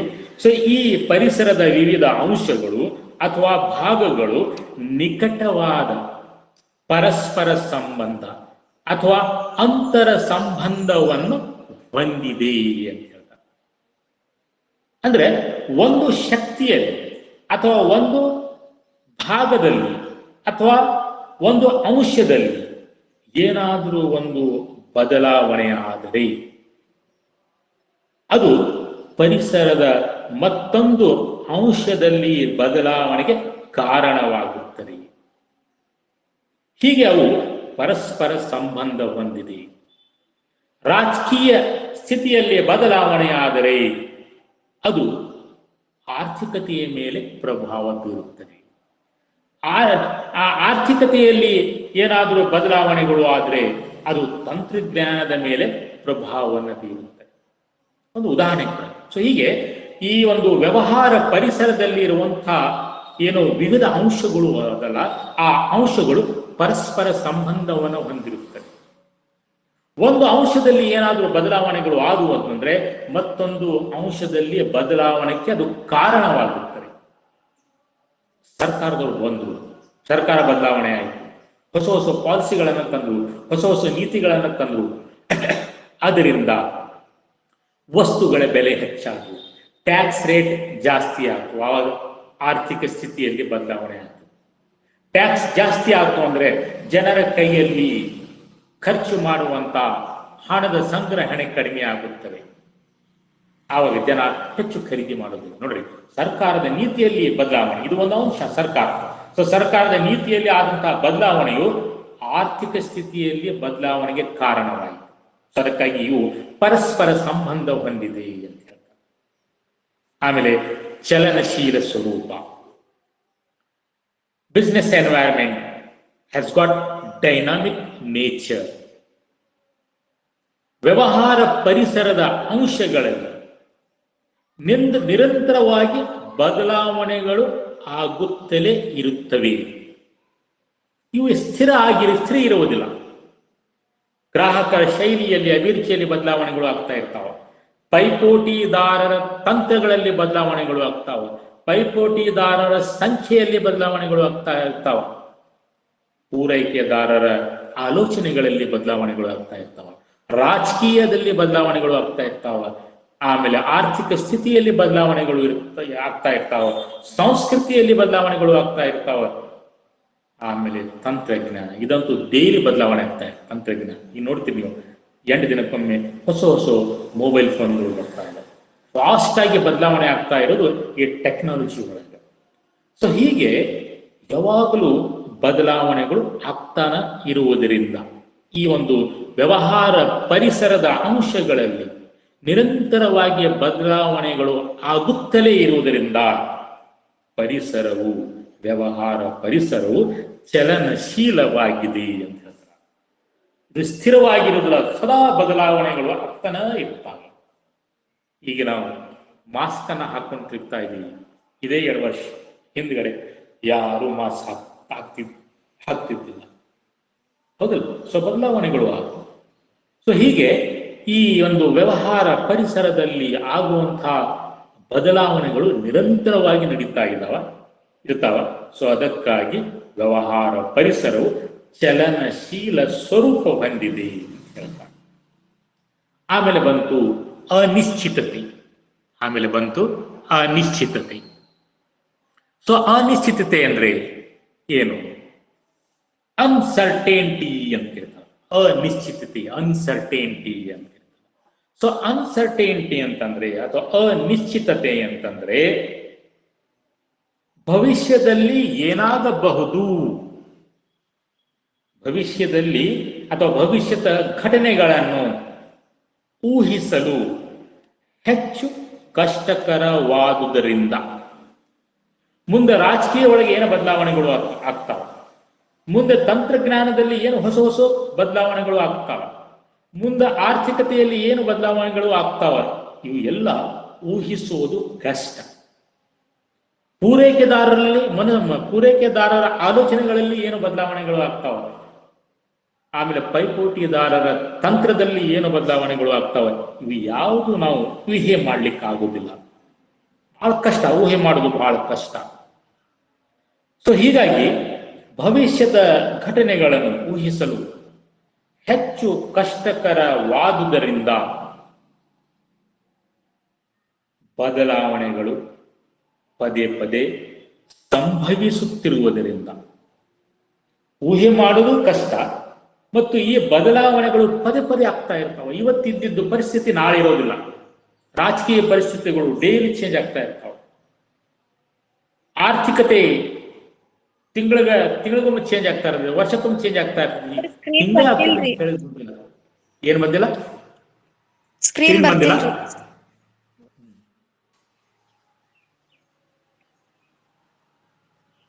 ನೋಡ್ರಿ, ಈಗ ಬಂದ್ರಿ ಸರ್. ಬಂತ? ಈಗ ಹೋಗಿತ್ತ? ಬಾಳತ್ತ ಹೋಗಿ ಈಗ ಹೋಗಿತ್ತ? ಬಾಳತಾತ್ರಿ. ಹೇಳುದು ಬೇಡ ನೋಡಿ. ಸೊ ವ್ಯವಹಾರ ಪರಿಸರದ ಲಕ್ಷಣಗಳನ್ನ ನಾವು ನೋಡ್ತಾ ಇದೀವಿ. ಬಾಹ್ಯ ಶಕ್ತಿಗಳ ಸಮಷ್ಟಿ ಅಂದ್ರೆ ವ್ಯವಹಾರ ಪರಿಸರವು ಬಾಹ್ಯ ಶಕ್ತಿಗಳ ಸಮಷ್ಟಿಯಾಗಿದೆ. ನಿರ್ದಿಷ್ಟ ಮತ್ತು ಸಾಮಾನ್ಯ ಶಕ್ತಿಗಳನ್ನ ಒಳಗೊಂಡಿದೆ. ಆಮೇಲೆ ವ್ಯವಹಾರ ಪರಿಸರದ ಅಂಶಗಳು ಪರಸ್ಪರ ಸಂಬಂಧವನ್ನ ಹೊಂದಿದೆ ಅಂತ ನೋಡಿದ್ವಿ. ಆಮೇಲೆ ವ್ಯವಹಾರ ಪರಿಸರವು ಚಲನಶೀಲ ಸ್ವರೂಪವನ್ನ ಹೊಂದಿದೆ ಅಂತ ನೋಡಿದ್ವಿ. ಸೊ ಈಗ ನಾವು ನೋಡ್ತಾ ಇರೋದು ವ್ಯವಹಾರ ಪರಿಸರವು ಅನಿಶ್ಚಿತವಾಗಿದೆ. ಯಾಕೆ ಅನಿಶ್ಚಿತವಾಗಿದೆ? ವ್ಯವಹಾರ ಪರಿಸರದಲ್ಲಿ ಇರುವಂತಹ ಅಂಶಗಳಲ್ಲಿ ಆಗುವಂತಹ ಬದಲಾವಣೆಗಳನ್ನ ಊಹಿಸುವುದು, ಅಂದಾಜು ಮಾಡುವುದು ಕಷ್ಟಕರ. ಮತ್ತು ಅಲ್ಲಿ ಆಗುವಂತಹ ಬದಲಾವಣೆಗಳು ಪದೇ ಪದೇ ಆಗ್ತಾನೆ ಇರ್ತಾವೆ. ಸೊ ಹೀಗಾಗಿ ವ್ಯವಹಾರ ಪರಿಸರವು ಬಹುಮಟ್ಟಿಗೆ ಅನಿಶ್ಚಿತವಾಗಿದೆ ಅಂತ. ಹಿಂಗ ಆಗ್ತೈತೆ ಅಂತ ಹೇಳಿ ನಾವು ಹೇಳಲಿಕ್ಕೆ ಬರೋದೇ ಇಲ್ಲ. ಇವತ್ತು ನಾವು ಏನೋ ತಿಳ್ಕೊಂಡಿರ್ತೀವಿ, ನಾಳೆ ಮತ್ತೆ ಏನಾದರೂ ಬದಲಾವಣೆಗಳು ಆಗಿದೆ. ಸೊ ಅದಕ್ಕಾಗಿ ಇಟ್ ಇಸ್ ಆಲ್ವೇಸ್ ಅನ್ಸರ್ಟೈನ್. ಉದಾಹರಣೆಗೆ ಸರ್ಕಾರ ಬದಲಾವಣೆ ಆಯ್ತು, ಇದು ಮುಖ್ಯಮಂತ್ರಿಯವರು ರಿಸೈನ್ ಮಾಡಿದ್ರು. ನೀವು ನೋಡಿರ್ಬೋದು ಟಿವಿಯವರು ಯಾನವನಿ ಊಹೆ ಮಾಡಿದ್ರು, ಯಾರ್ಯಾರ್ದೋ ಹೆಸರು ತಗೊಂಡ್ರು, ಅವ್ರು ಆಗ್ತಾರ ಮುಖ್ಯಮಂತ್ರಿ, ಇವ್ರು ಆಗ್ತಾರೆ ಒಂದು 8-10 ಮಂದಿ ಹೆಸರನ್ನ ತಗೊಂಡ್ರು. ಆದ್ರೆ ಮಾರನೇ ದಿನ ಡಿಸಿಷನ್ ಬಂತು, ಬೊಮ್ಮಾಯಿಯವರು ಮುಖ್ಯಮಂತ್ರಿ. ಸೊ ಹೀಗೆ ಈ ಒಂದು ವ್ಯವಹಾರ ಪರಿಸರದಲ್ಲಿ ಆಗುವಂತಹ ಬದಲಾವಣೆಗಳನ್ನ ಊಹೆ ಮಾಡುವುದು ಬಹಳ ಕಷ್ಟಕರವಾದಂತಹ ಕೆಲಸ. ಈ ಬದಲಾವಣೆಗಳು ನಿರಂತರವಾಗಿ ನಡೀತಾನೆ ಇರುತ್ತವೆ. ಸೊ ಅದಕ್ಕಾಗಿ ವ್ಯವಹಾರ ಪರಿಸರವು ಅನಿಶ್ಚಿತವಾಗಿದೆ. It is uncertain. ಏನಾಗ್ತದೆ ಹೇಳಲಿಕ್ಕೆ ಬರೋದಿಲ್ಲ. ನೆಕ್ಸ್ಟ್ ಬಂತು ಸಂಕೀರ್ಣತೆ, ಕಾಂಪ್ಲೆಕ್ಸಿಟಿ. ವ್ಯವಹಾರ ಪರಿಸರವು ಸಂಕೀರ್ಣವಾಗಿದೆ. It is very complex, it is very difficult. ವ್ಯವಹಾರ ಪರಿಸರದಲ್ಲಿ ಇರುವಂತಹ ಅಂಶಗಳನ್ನ ನಾವು ಸಣ್ಣ ಸಣ್ಣ ವಿಭಾಗಗಳನ್ನಾಗಿ ಅರ್ಥ ಮಾಡ್ಕೋಬಹುದು. ಅವಾಗ ಸ್ವಲ್ಪ ಸುಲಭ ಆಗ್ತದೆ. ವ್ಯವಹಾರ ಪರಿಸರವು ಹೆಚ್ಚು ಸಂಕೀರ್ಣವಾಗಿರೋದ್ರಿಂದ, ಹೆಚ್ಚು ಕಾಂಪ್ಲೆಕ್ಸ್ ಆಗಿರೋದ್ರಿಂದ, ಯಾಕಂದ್ರೆ ಇದು ವಿವಿಧ ಮೂಲಗಳಿಂದ ಉದ್ಭವಗೊಂಡಿರುವ ಅಂತರ ಸಂಬಂಧಿತ ಮತ್ತು ಚಲನಶೀಲ ಪರಿಸ್ಥಿತಿಗಳನ್ನು ಒಳಗೊಂಡಿರುವುದರಿಂದ ವ್ಯವಹಾರ ಪರಿಸರವು ಏನು ಒಳಗೊಂಡಿದೆ ಎಂಬುದನ್ನು ಒಮ್ಮೆಗೆ ಅರ್ಥ ಮಾಡಿಕೊಳ್ಳುವುದು ಕಷ್ಟಕರವಾಗಿದೆ. ವ್ಯವಹಾರ ಪರಿಸರದಲ್ಲಿ ಏನೇನು ಬರ್ತದೆ ಅಂತ ಹೇಳಕ್ ಬರೋದಿಲ್ಲ ಮಕ್ಕಳೇ. ಯಾಕಂದ್ರೆ ವಿವಿಧ ಮೂಲಗಳಿಂದ ಉದ್ಭವವಾಗುವಂತ, ಒಂದಕ್ಕೊಂದು ಸಂಬಂಧ ಹೊಂದಿರುವಂತ, ಸದಾ ಬದಲಾಗುವಂತ ಪರಿಸ್ಥಿತಿಗಳನ್ನ. ಹಲೋ ಬರ್ತಲ್ಲ,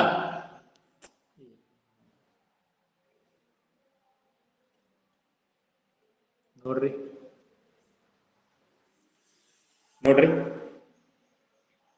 ಬಂತ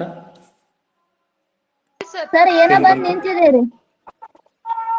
ಮೆಸೇಜ್ ಬಂದೈತಿ. ವ್ಯವಹಾರ ಮೆಸೇಜ್ ಬಂದೈತೆ. ಏನ್ ಬಂದಿತ್ತು ಮೆಸೇಜ್? ತರ್ರಿ.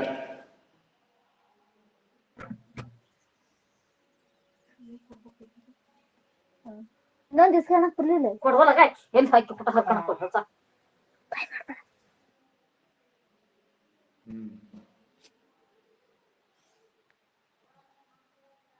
ನೋಡ್ರಿ, ಈಗ ಬಂತ್ರೆ? ಬಂತು? ಹಲೋ, ಸ್ಕ್ರೀನ್ ಬಂತು? ಬಂತು? ಹಾ, ಓಕೆ. ನೋಡಿ, ಅದಕ್ಕೆ ನಾ ಹೇಳೋದು, ನೀವು ನೋಟ್ಸ್ ಅನ್ನ ಪಾಯಿಂಟ್ಸ್ ಅನ್ನ ಬರ್ಕೊಡ್ರಿ. ಇವತ್ತು ಬೆಳಗ್ಗೆ ನಾ ಕಳ್ಸಿ ನೋಡ್ರಿ, ಅವ್ ಎಲ್ಲಾ ಪಾಯಿಂಟ್ಸ್ ಬರ್ಕೊಂಡು ನೋಡ್ರಿ. ಏನ್ ನಮ್ 2-3 ಪೇಜ್ ಅದಾವ ಅಷ್ಟೇ. ಇಲ್ಲಿ ಏನಾದ್ರು ಸ್ಕ್ರೀನ್ ಹೆಚ್ಚು ಕಡಿಮೆ ಆದ್ರೂ ನಡೀತಿರುತ್ತೆ. ಸೊ ಸಂಕೀರ್ಣತೆ, business environment is very much complex ಅಂತ. ಇದು ಬಹಳ ಕ್ಲಿಷ್ಟಮಯ, ಸಂಕೀರ್ಣವಾಗಿದೆ. ಇದು ಸಂಕೀರ್ಣತೆಯ ಸ್ವರೂಪವನ್ನು ಹೊಂದಿದೆ. ಯಾಕಪ್ಪ ಅಂತಂದ್ರೆ, ವ್ಯವಹಾರ ಪರಿಸರವು ವಿಭಿನ್ನ ಅಥವಾ ವಿವಿಧ ಮೂಲಗಳಿಂದ ಉದ್ಭವವಾಗುವ ಅಥವಾ ಉದ್ಭವಗೊಂಡಿರುವ ಅಂತರ ಸಂಬಂಧಿತ, ಒಂದಕ್ಕೂ ಒಂದು ಸಂಬಂಧ ಹೊಂದಿರುವಂತ, ಪರಸ್ಪರ ಸಂಬಂಧವನ್ನು ಹೊಂದಿರುವಂತ ಮತ್ತು ಚಲನಶೀಲತೆಯನ್ನು ಹೊಂದಿರುವಂತ ಸ್ಥಿತಿಗಳನ್ನು ಒಳಗೊಂಡಿರುವುದರಿಂದ ಒಂದು ವ್ಯವಹಾರ ಪರಿಸರದಲ್ಲಿ ಇರುವಂತಹ ಏನು ಅಂಶಗಳು ಅದಾವಲ್ಲ, ಆ ಶಕ್ತಿಗಳು ಏನದಾವಲ್ಲ, ಅವು ಒಂದಕ್ಕೂ ಒಂದು ಸಂಬಂಧವನ್ನ ಹೊಂದಿವೆ. ಆಮೇಲೆ ಅವು ವಿವಿಧ ಮೂಲಗಳಿಂದ ಉದ್ಭವ ಆಗಿವೆ. ಸೊ ಹೀಗಾಗಿ ವ್ಯವಹಾರ ಪರಿಸರವು ಏನೇನು ಒಳಗೊಂಡಿದೆ ಅಂತೇಳಿ ಅರ್ಥ ಮಾಡಿಕೊಳ್ಳೋದು ಬಹಳ ಕಷ್ಟ ಆಗುತ್ತದೆ. ನಾವು ಬೇಕಾದರೆ ಈ ಪರಿಸರವನ್ನು ಸಣ್ಣ ಸಣ್ಣ ವಿಭಾಗಗಳನ್ನಾಗಿ ಸುಲಭವಾಗಿ ಅರ್ಥ ಮಾಡ್ಕೋಬಹುದು. ಆದರೆ ಸಮಗ್ರವಾಗಿ ವ್ಯವಹಾರ ಪರಿಸರವನ್ನ ಅರ್ಥೈಸಿಕೊಳ್ಳುವುದು ಕಷ್ಟಕರವಾಗಿದೆ. ಸೊ ಹೀಗಾಗಿ ವ್ಯವಹಾರ ಪರಿಸರವು ಸಂಕೀರ್ಣತೆಯ ಸ್ವರೂಪವನ್ನು ಹೊಂದಿದೆ ಅಂತ ಹೇಳ್ತಾರೆ. ಉದಾಹರಣೆಗೆ, ಮಾರುಕಟ್ಟೆಯಲ್ಲಿ ಒಂದು ವಸ್ತುವಿನ ಬೇಡಿಕೆಯ ಬದಲಾವಣೆ ಮೇಲೆ, ಯಾವುದೇ ಒಂದು ವಸ್ತುವಿನ ಡಿಮಾಂಡ್ ಮೇಲೆ ಆಗುವಂತ, ಡಿಮಾಂಡ್ನಲ್ಲಿ ಆಗುವಂತಹ ಬದಲಾವಣೆ, ಬೇಡಿಕೆಯಲ್ಲಿ ಆಗುವಂತಹ ಬದಲಾವಣೆಯ ಮೇಲೆ ಸಾಮಾಜಿಕ ಅಂಶ, ಆರ್ಥಿಕ ಅಂಶ, ರಾಜಕೀಯ ಅಂಶ, ತಾಂತ್ರಿಕ ಅಂಶ ಅಥವಾ ಕಾನೂನಿನ ಅಂಶಗಳ ಒಂದು ಸಾಪೇಕ್ಷ ಪ್ರಭಾವವನ್ನು ತಿಳಿದುಕೊಳ್ಳುವುದು ಕಷ್ಟಕರವಾಗಿದೆ. ಯಾವುದಾದ್ರೂ ಒಂದು ವಸ್ತುವಿನ ಬೇಡಿಕೆಯಲ್ಲಿ ಬದಲಾವಣೆ ಆಯಿತು ಅಂತಂದ್ರೆ ಅದರ ಮೇಲೆ ಸಾಮಾಜಿಕ ಅಂಶದ ಎಷ್ಟು ಪ್ರಭಾವ ಆಯಿತು, ಆರ್ಥಿಕ ಅಂಶದ ಎಷ್ಟು ಪ್ರಭಾವ ಆಯಿತು, ರಾಜಕೀಯ ಅಂಶದ ಎಷ್ಟು ಪ್ರಭಾವ ಆಯಿತು ಅಂತೇಳಿ ಸಾಪೇಕ್ಷ ಪ್ರಭಾವವನ್ನು ತಿಳಿದುಕೊಳ್ಳುವುದು ಬಹಳ ಕಷ್ಟಕರವಾಯಿತು. ಅದಕ್ಕಾಗಿ ವ್ಯವಹಾರ ಪರಿಸರವು ಸಂಕೀರ್ಣತೆಯ ಸ್ವರೂಪವನ್ನ ಹೊಂದಿದೆ ಅಂತ ಹೇಳ್ತಾರೆ. ನೆಕ್ಸ್ಟ್ ಲಾಸ್ಟ್ ಬಂತು ಸಾಪೇಕ್ಷತೆ. ಸಾಪೇಕ್ಷತೆ. ಅದಕ್ಕೆ ವಿಭಿನ್ನತೆ ಅಂತ ಹೇಳ್ತಾರೆ. ಅದು ಓ ಆಗಿತ್ತು, ಅದು ವಿ ಆಗಿತ್ತು. ವಿಭಿನ್ನತಿ ಅಂತ. ಓಕೆ, ಮತ್ತೊಂದು ಶಬ್ದ ವಿಭಿನ್ನತೆ ಅಥವಾ ಸಾಪೇಕ್ಷತೆ, ರಿಲೇಟಿವಿಟಿ ಅಂತ ಹೇಳ್ತಾರೆ ಇಂಗ್ಲಿಷ್ ಒಳಗೆ, ರಿಲೇಟಿವಿಟಿ ಅಂತ. ವ್ಯವಹಾರ ಪರಿಸರವು ದೇಶದಿಂದ ದೇಶಕ್ಕೆ, ಉದಾಹರಣೆಗೆ ಭಾರತದಿಂದ ಅಮೆರಿಕ, ಭಾರತದಿಂದ ಪಾಕಿಸ್ತಾನ, ಇದ್ರ ದೇಶದಿಂದ ದೇಶಕ್ಕೆ ಮತ್ತು ಪ್ರದೇಶದಿಂದ ಪ್ರದೇಶಕ್ಕೆ, ಕರ್ನಾಟಕದಿಂದ ತಮಿಳುನಾಡಿಗೆ, ಈ ತರ ಪ್ರದೇಶದಿಂದ ಪ್ರದೇಶಕ್ಕೆ ಬದಲಾಗುವುದರಿಂದ. ಅಂದ್ರೆ ಎಲ್ಲಾ ದೇಶಗಳಲ್ಲಿ ಒಂದೇ ವ್ಯವಹಾರಿಕ ಪರಿಸರ ಇರುವುದಿಲ್ಲ, ಎಲ್ಲಾ ಪ್ರದೇಶಗಳಲ್ಲಿ ಒಂದೇ ವ್ಯವಹಾರಿಕ ಪರಿಸರ ಇರುವುದಿಲ್ಲ. ಉದಾಹರಣೆಗೆ ನಮ್ಮ ಕರ್ನಾಟಕದೊಳಗೆ ನಾವು ಜೋಳದ ರೊಟ್ಟಿ ಜಾಸ್ತಿ ತಿಂತೀವಿ. ಅದೇ ನೀವು ಉತ್ತರ ಭಾರತದೊಳಗೆ ಹೋದ್ರಿ ಅಂತ ಅಲ್ಲಿ ನಿಮ್ಗೆ ಜೋಳ ರೊಟ್ಟಿ ಸಿಗೋದಿಲ್ಲ, ಅಲ್ಲಿ ಚಪಾತಿ ಜಾಸ್ತಿ ತಿಂತಾರೆ. ಸೊ ಒಂದು ಉದಾಹರಣೆ. ಸೊ ಹೀಗೆ ನೀವು ಅದೇ ಫಾರ್ ಎಕ್ಸಾಂಪಲ್ ಭಾರತದೊಳಗೆ ನಮ್ಮಲ್ಲಿ ಹೆಣ್ಮಕ್ಳು ಎಲ್ಲರೂ ಸೀರೆಯನ್ನ ಹಾಕೊಂತಾರೆ, ಸೀರೆಯನ್ನ ಯೂಸ್ ಮಾಡ್ತಾರೆ. ಅದೇ ನೀವು ಇದು ಫಾರಿನಿಗೆ ಹೋದ್ರಿ ಅಂತಾರೆ, USA ಅಲ್ಲೆಲ್ಲ ಹೋದ್ರಿ ಅಂತಾರೆ, ಅಲ್ಲಿ ಸೀರೆ ಹಾಕೊಳ್ಳೋದಿಲ್ಲ, ಅಲ್ಲಿ ಸ್ಕರ್ಟ್ ಅನ್ನ ಹಾಕೊಂತಾರೆ. ಸೀರೆ ಹಾಕೊಂಡ್ರೆ ಛೀ ಅಂತಾರ ಅವ್ರು, ಯಾಕಂದ್ರೆ ಇಟ್ ಶೋಸ್ ಬೆಲಿ ಅಂತ. ಸೊ ಈಗ ನೀವು ಸೀರೆ ಹಾಕೊಂಡ್ರೆ ಅಂತಾರೆ ಬೆಲಿ ಪಾರ್ಟ್ ಕಾಣ್ತೈತಿ, ಅದಕ್ಕಾಗಿ ಅವರು ಅದು ಒಳ್ಳೇದಲ್ಲ ಅಂತ ಹೇಳ್ತಾರೆ. ಆದ್ರೆ ನಮ್ಮ ಭಾರತದೊಳಗೆ ಸ್ಕರ್ಟ್ ಹಾಕೊಂಡ್ರೆ ಕಾಲ್ ಕಾಣ್ತಾವ, ಅದು ಒಳ್ಳೇದಲ್ಲ ಅಂತ ನಾವು ಹೇಳ್ತೇವದಲ್ಲ. ಸೊ ಹೀಗೆ ಇಲ್ಲೇ ಕಲ್ಚರ್ ಬೇರೆ, ಅಲ್ಲಿಯೇ ಕಲ್ಚರ್ ಬೇರೆ, ಇಲ್ಲಿಯ ಟೇಸ್ಟ್ ಬೇರೆ, ಅಲ್ಲಿಯ ಟೇಸ್ಟ್ ಬೇರೆ. ನಾವಿಲ್ಲಿ ರೊಟ್ಟಿ ತಿಂತೀವಿ, ಅಲ್ಲಿ ಚಪಾತಿ ತಿಂತೀವಿ. ಸೊ ಹೀಗೆ ಈ ಒಂದು ವ್ಯವಹಾರ ಪರಿಸರವು ದೇಶದಿಂದ ದೇಶಕ್ಕೆ ಮತ್ತು ಪ್ರದೇಶದಿಂದ ಪ್ರದೇಶಕ್ಕೆ ಬದಲಾಗುವುದರಿಂದ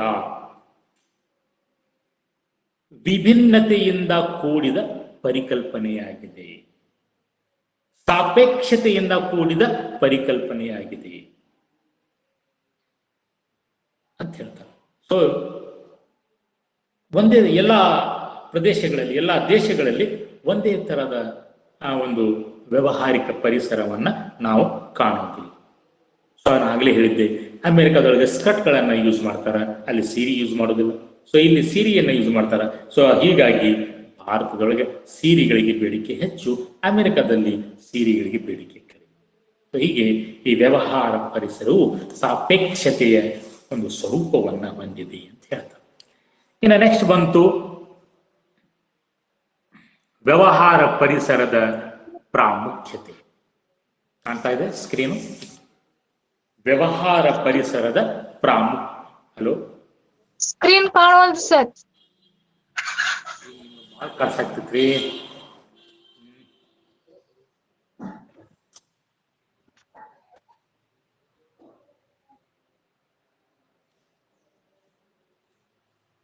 ನೋಡ್ರಿ, ಹ್ಞೂನ್ರಿ ಈಗ ಬಂದ್ರೆ ಬಂದಿಲ್ರಿ. ಬಂದಿಲ್ಲ ನೋಡ್ರಿ. ವ್ಯವಹಾರ ಪರಿಸರದ ಪ್ರಾಮುಖ್ಯತೆ ಬಂತು. ಹ್ಞೂ ಸರ್. ಬಂದ್ರೆ ಬಂತು, ಹ್ಞೂನ್ರಿ. ಬಂದಿಲ್ಲ ಬಂದ್ರೆ ಬಂದೈತ್ರಿ. ಓಕೆ, ನೋಡಿ. ಸೊ ವ್ಯವಹಾರ ಪರಿಸರದ ಪ್ರಾಮುಖ್ಯತೆ, ಇಂಪಾರ್ಟೆನ್ಸ್ ಆಫ್ ಬಿಸ್ನೆಸ್ ಎನ್ವೈರ್ಮೆಂಟ್. ನೀವು ಮನುಷ್ಯರು ಹೇಗೆ ಪ್ರತ್ಯೇಕವಾಗಿ ಇರ್ಲಿಕ್ಕೆ ಸಾಧ್ಯ ಇಲ್ಲವೋ, ಅದೇ ತರ ಪ್ರತಿಯೊಂದು ವ್ಯವಹಾರಿಕ ಸಂಸ್ಥೆಯು ಪ್ರತ್ಯೇಕವಾಗಿ ಇರ್ಲಿಕ್ಕೆ ಸಾಧ್ಯವೇ ಇಲ್ಲ. ಅದು ತನ್ನದೇ ಆದಂತಹ ಒಂದು ವ್ಯವಹಾರ ಪರಿಸರದಲ್ಲಿ ಇದ್ದು ಬೇಕಾಗುತ್ತದೆ. ಆ ವ್ಯವಹಾರ ಪರಿಸರದಲ್ಲಿ ಆಗುವಂತಹ ಬದಲಾವಣೆಗಳಿಗೆ ಅದು ಸ್ಪಂದಿಸಬೇಕಾಗುತ್ತದೆ, ಅದಕ್ಕದು ಹೊಂದಿಕೊಳ್ಳಬೇಕಾಗುತ್ತದೆ. ಯಾಕಂದ್ರೆ ಅಲ್ಲಿರುವಂತಹ ಅಂಶಗಳ ಮೇಲೆ ಇದರ ನಿಯಂತ್ರಣ ಇರೋದಿಲ್ಲ, ವ್ಯವಹಾರ ಸಂಸ್ಥೆಯ ನಿಯಂತ್ರಣ ಇರೋದಿಲ್ಲ, ಅದು ವ್ಯವಹಾರ ಸಂಸ್ಥೆಯ ನಿಯಂತ್ರಣಕ್ಕೆ ಹೊರತಾಗಿವೆ. ಸೊ ಹೀಗಾಗಿ ವ್ಯವಹಾರಿಕ ಸಂಸ್ಥೆಗಳು ಏನ್ ಮಾಡ್ಬೇಕಪ್ಪ ಅಂತಂದ್ರೆ, ಆ ವ್ಯವಹಾರ ಪರಿಸರದಲ್ಲಿ ಇರುವಂತಹ ಅಂಶಗಳಲ್ಲಿ ಏನಾದರೂ ಬದಲಾವಣೆಗಳು ಆದವು ಅಂತಂದ್ರೆ, ವ್ಯವಹಾರ ಪರಿಸರದಲ್ಲಿ ಏನಾದರೂ ಚೇಂಜಸ್ಗಳು ಆದವು ಅಂತಾರೆ, ಅದಕ್ಕೆ ಅನುಗುಣವಾಗಿ ವ್ಯವಹಾರ ಸಂಸ್ಥೆಯು ಸ್ಪಂದಿಸಬೇಕು, ಅದಕ್ಕೆ ಹೊಂದಿಕೊಳ್ಳಬೇಕು. ಅದನ್ನು ಬಿಟ್ಟರೆ ಮತ್ತೆ ಬೇರೆ ಯಾವುದೇ ಪರ್ಯಾಯ ಇಲ್ಲ. ಉದಾಹರಣೆ ನಾ ಹೇಳಿದೆ, ಸರ್ಕಾರದವರು ಪ್ಲಾಸ್ಟಿಕ್ ಬ್ಯಾಗ್ ಅನ್ನ ಬ್ಯಾನ್ ಮಾಡಿದ್ರೆ ನಾ ಹೋಗಿ ಸರ್ಕಾರಕ್ಕೆ ಕಂಟ್ರೋಲ್ ಮಾಡ್ಲಿಕ್ಕೆ ಆಗೋದಿಲ್ಲ. ಸರ್ಕಾರದ ಡಿಸಿಷನ್ ಅನ್ನ ಚೇಂಜ್ ಮಾಡ್ಕೊಳಿಕ್ ಆಗೋದಿಲ್ಲ. ನನ್ನಲ್ಲಿಯೇ ಬದಲಾವಣೆ ಮಾಡ್ಕೋಬೇಕು, ಅಥವಾ ಅದಕ್ಕೆ ನಾನು ಹೊಂದಾಣಿಕೆಯನ್ನ ಮಾಡ್ಕೋಬೇಕು. ಹೊಂದಾಣಿಕೆ ಅಂದ್ರೆ ಏನು? ನಾನು ಪ್ಲಾಸ್ಟಿಕ್ ಬ್ಯಾಗ್ಸ್ ಅನ್ನು ಉತ್ಪಾದನೆ ಮಾಡೋದನ್ನ ಸ್ಟಾಪ್ ಮಾಡಿ ಬಟ್ಟೆ ಬ್ಯಾಗ್ಸ್ ಗಳನ್ನು ಉತ್ಪಾದನೆ ಮಾಡಬೇಕು, ಪೇಪರ್ ಬ್ಯಾಗ್ಸ್ ಗಳನ್ನ ಉತ್ಪಾದನೆ ಮಾಡಬೇಕು. ಸೊ ಈ ರೀತಿಯಾಗಿ ವ್ಯವಹಾರ ಪರಿಸರದಲ್ಲಿ ಆಗುವಂತಹ ಬದಲಾವಣೆಗಳಿಗೆ ವ್ಯವಹಾರಿಕ ಸಂಸ್ಥೆಗಳು ಹೊಂದಿಕೊಳ್ಳಬೇಕು ಅಂತ ಹೇಳ್ತಾರೆ. ಸೊ ಈ ವ್ಯವಹಾರ ಪರಿಸರದ ಜ್ಞಾನ ನಿರ್ವಾಹಕರಿಗೆ ಇರಲೇಬೇಕು. They should monitor the business environment. ಇದರ ಮೇಲೆ ಸದಾ ತನ್ನ ನಿಗಾ ಇಟ್ಟಿರಬೇಕು, ತನ್ನ ಕಣ್ಣಿಟ್ಟಿರಬೇಕು. ಅಲ್ಲಿ ಏನು ಬದಲಾವಣೆಗಳು ಆಗ್ತಾ ಇದ್ದಾವ ಅದು ಮುಂಚಿತವಾಗಿ ತಿಳ್ಕೋಬೇಕು. ಆವಾಗ ಅದು ಒಂದು ಪರ್ಯಾಯವನ್ನು ಕಂಡುಹಿಡಿಯಲಿಕ್ಕೆ ಸಾಧ್ಯವಾಗುತ್ತದೆ. ಅದರಿಂದ ವ್ಯವಹಾರಿಕ ಸದವಕಾಶಗಳನ್ನು ಬಳಸಿಕೊಳ್ಳಿಕ್ಕೆ ಸಾಧ್ಯವಾಗುತ್ತದೆ. ಸೊ ಹೀಗಾಗಿ ಒಬ್ಬ ನಿರ್ವಹಣಾ ಅಧಿಕಾರಿಯು ಅಥವಾ ಒಬ್ಬ ವ್ಯವಹಾರಸ್ಥನು ಅಥವಾ ವ್ಯಾಪಾರಿಯು ಯಾವಾಗಲೂ ತನ್ನ ವ್ಯವಹಾರ ಪರಿಸರದಲ್ಲಿ ಆಗುವಂತಹ ಬದಲಾವಣೆಗಳನ್ನು ಅವಲೋಕನ ಮಾಡ್ತಾ ಇರಬೇಕು, ಅಬ್ಸರ್ವ್ ಮಾಡ್ತಾ ಇರಬೇಕು.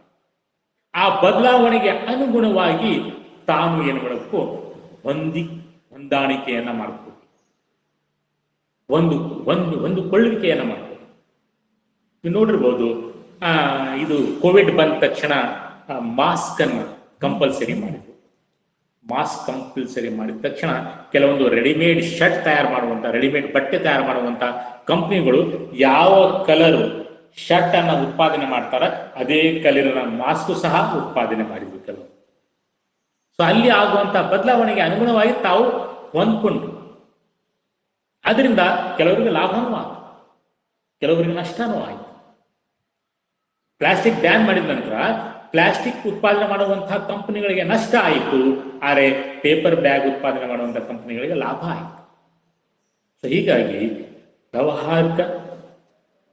ಇದು ನಿರ್ವಹಣಾ ಅಧಿಕಾರಿಯು ಯಾವಾಗಲೂ ವ್ಯವಹಾರ ಪರಿಸರದಲ್ಲಿ ಆಗುವಂತಹ ಬದಲಾವಣೆಗಳನ್ನ ಅವಲೋಕನ ಮಾಡ್ತಾರೆ. ಇದರಿಂದ ಬಹಳಷ್ಟು ಪ್ರಯೋಜನಗಳನ್ನ ಪಡೆಯಲಿಕ್ಕೆ ಸಾಧ್ಯ. ಆ ಪ್ರಯೋಜನಗಳನ್ನ ನಾವು ಇಲ್ಲಿ ಕಲಿತೀವಿ. ಈ ಒಂದು ವ್ಯವಹಾರ ಪರಿಸರದ ಜ್ಞಾನದಿಂದ ನಾವು ವ್ಯವಹಾರ ಪರಿಸರವನ್ನ ಚೆನ್ನಾಗಿ ತಿಳ್ಕೊಂಡ್ವಿ ಅಂತಂದ್ರೆ ನಮಗೆ ಏನೇನು ಲಾಭ ಅದನ್ನೇ ಈ ವ್ಯವಹಾರ ಪರಿಸರದ ಪ್ರಾಮುಖ್ಯತೆಯಲ್ಲಿ ನಾವು ನೋಡ್ತೀವಿ. ಸೊ ಮೊದಲನೇ ಪಾಯಿಂಟ್, ಇದು ಸಂಸ್ಥೆಗೆ ಅವಕಾಶಗಳನ್ನು ಗುರುತಿಸಲು ಮತ್ತು ಪ್ರಾರಂಭಿಕ ಅನುಕೂಲತೆಗಳನ್ನು ಪಡೆಯಲು ಅನುವು ಮಾಡುತ್ತದೆ. ವ್ಯವಹಾರಿಕ ಸಂಸ್ಥೆಗಳು ವ್ಯವಹಾರ ಪರಿಸರವನ್ನ ಅವಲೋಕನ ಮಾಡಿದ್ರೆ ಈ ವ್ಯವಹಾರ ಪರಿಸರದಲ್ಲಿ ಆಗುವಂತಹ ಬದಲಾವಣೆಗಳು ಕೆಲವೊಮ್ಮೆ ವ್ಯವಹಾರಿಕ ಸದವಕಾಶಗಳನ್ನ ಹುಟ್ಟಿ ಹಾಕುತ್ತವೆ. ಕೊರೋನಾ ಬಂದ ತಕ್ಷಣ ಸೋಷಿಯಲ್ ಡಿಸ್ಟೆನ್ಸ್ ಮೇಂಟೈನ್ ಮಾಡಬೇಕು ಅಂತ ಹೇಳಿ ಬಂತು. ಹೊರಗಡೆ ಹೋಗುವಾಗ ನಾವು ಕರ್ಚಿಪ್ ಅಥವಾ ಏನಾದ್ರೂ ಒಂದು ಬಟ್ಟೆಯನ್ನ ಧರಿಸಬೇಕು ಮೂಗಿನ ಮೇಲೆ, ಮುಖದ ಮೇಲೆ ಅಂತ ಬಂತು. SOPಗಳು ಜಾರಿಯಾದವು. ಇದನ್ನ ಕಂಪಲ್ಸರಿ ಮಾಡಿದ್ರು. ನೀವು ಹಾಗೆ ಹೊರಗಡೆ ಹೋದ್ರೆ ಫೈನ್ ಹಾಕ್ಲಿಕ್ಕೆ ಪ್ರಾರಂಭ ಮಾಡಿದ್ರು ಯಾರು? ಪೊಲೀಸರು.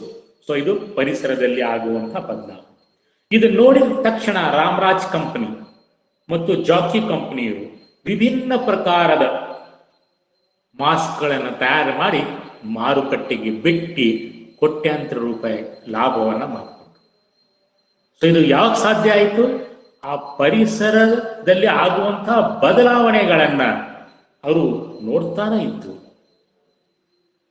ಅಲ್ಲಿ ಆದಂತಹ ಬದಲಾವಣೆಗೆ ತಕ್ಷಣ ಪ್ರತಿಕ್ರಿಯಿಸಿದ್ರು. ಮಾಸ್ಕ್ ಕಂಪಲ್ಸರಿ ಮಾಡಿದಾರ, ಎಲ್ಲರಿಗೂ ಈ ಮಾಸ್ಕ್ ಬೇಕೇ ಬೇಕು. ಅದಕ್ಕಾಗಿ ಅವರು ವಿಭಿನ್ನ ಬಣ್ಣದ ವಿಭಿನ್ನ ಶೈಲಿಯ ಮಾಸ್ಕ್ಗಳನ್ನು ಉತ್ಪಾದನೆ ಮಾಡಿ ಮಾರುಕಟ್ಟೆಗೆ ಬಿಡುಗಡೆ ಮಾಡಿ ಅದರಿಂದ ಲಾಭ ಮಾಡಿಕೊಂಡ್ರು. ಬೇರೆ ಕಂಪನಿಯವರು ಮಾಡಿದ್ರು, ಆದ್ರೆ ಲೇಟ್ ಆಗಿ ಬಂತು. ಮಾರುಕಟ್ಟೆಯಲ್ಲಿ ರಾಮರಾಜ್ ಕಂಪ್ನಿ ಫಸ್ಟ್ ಬಂತು, ಆಮೇಲೆ ಜಾಕಿ ಕಂಪ್ನಿ ಬಂತು, ಲೋಕಲ್ ಬಂದು ಬಿಡ್ರಿ ನಾ ಕಂಪ್ನಿ ಆಯ್ತು.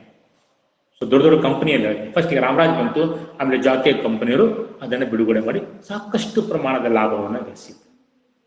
ಸೊ ಹೀಗೆ ನಾವು ವ್ಯವಹಾರ ಪರಿಸರದ ಜ್ಞಾನವನ್ನ ಹೊಂದಿದರೆ ವ್ಯವಹಾರ ಪರಿಸರದಲ್ಲಿ ಆಗುವಂತಹ ಬದಲಾವಣೆಗಳನ್ನ ನಾವು ಅವಲೋಕನ ಮಾಡ್ತಾ ಇದ್ರೆ ಅದರಿಂದ ನಮಗೆ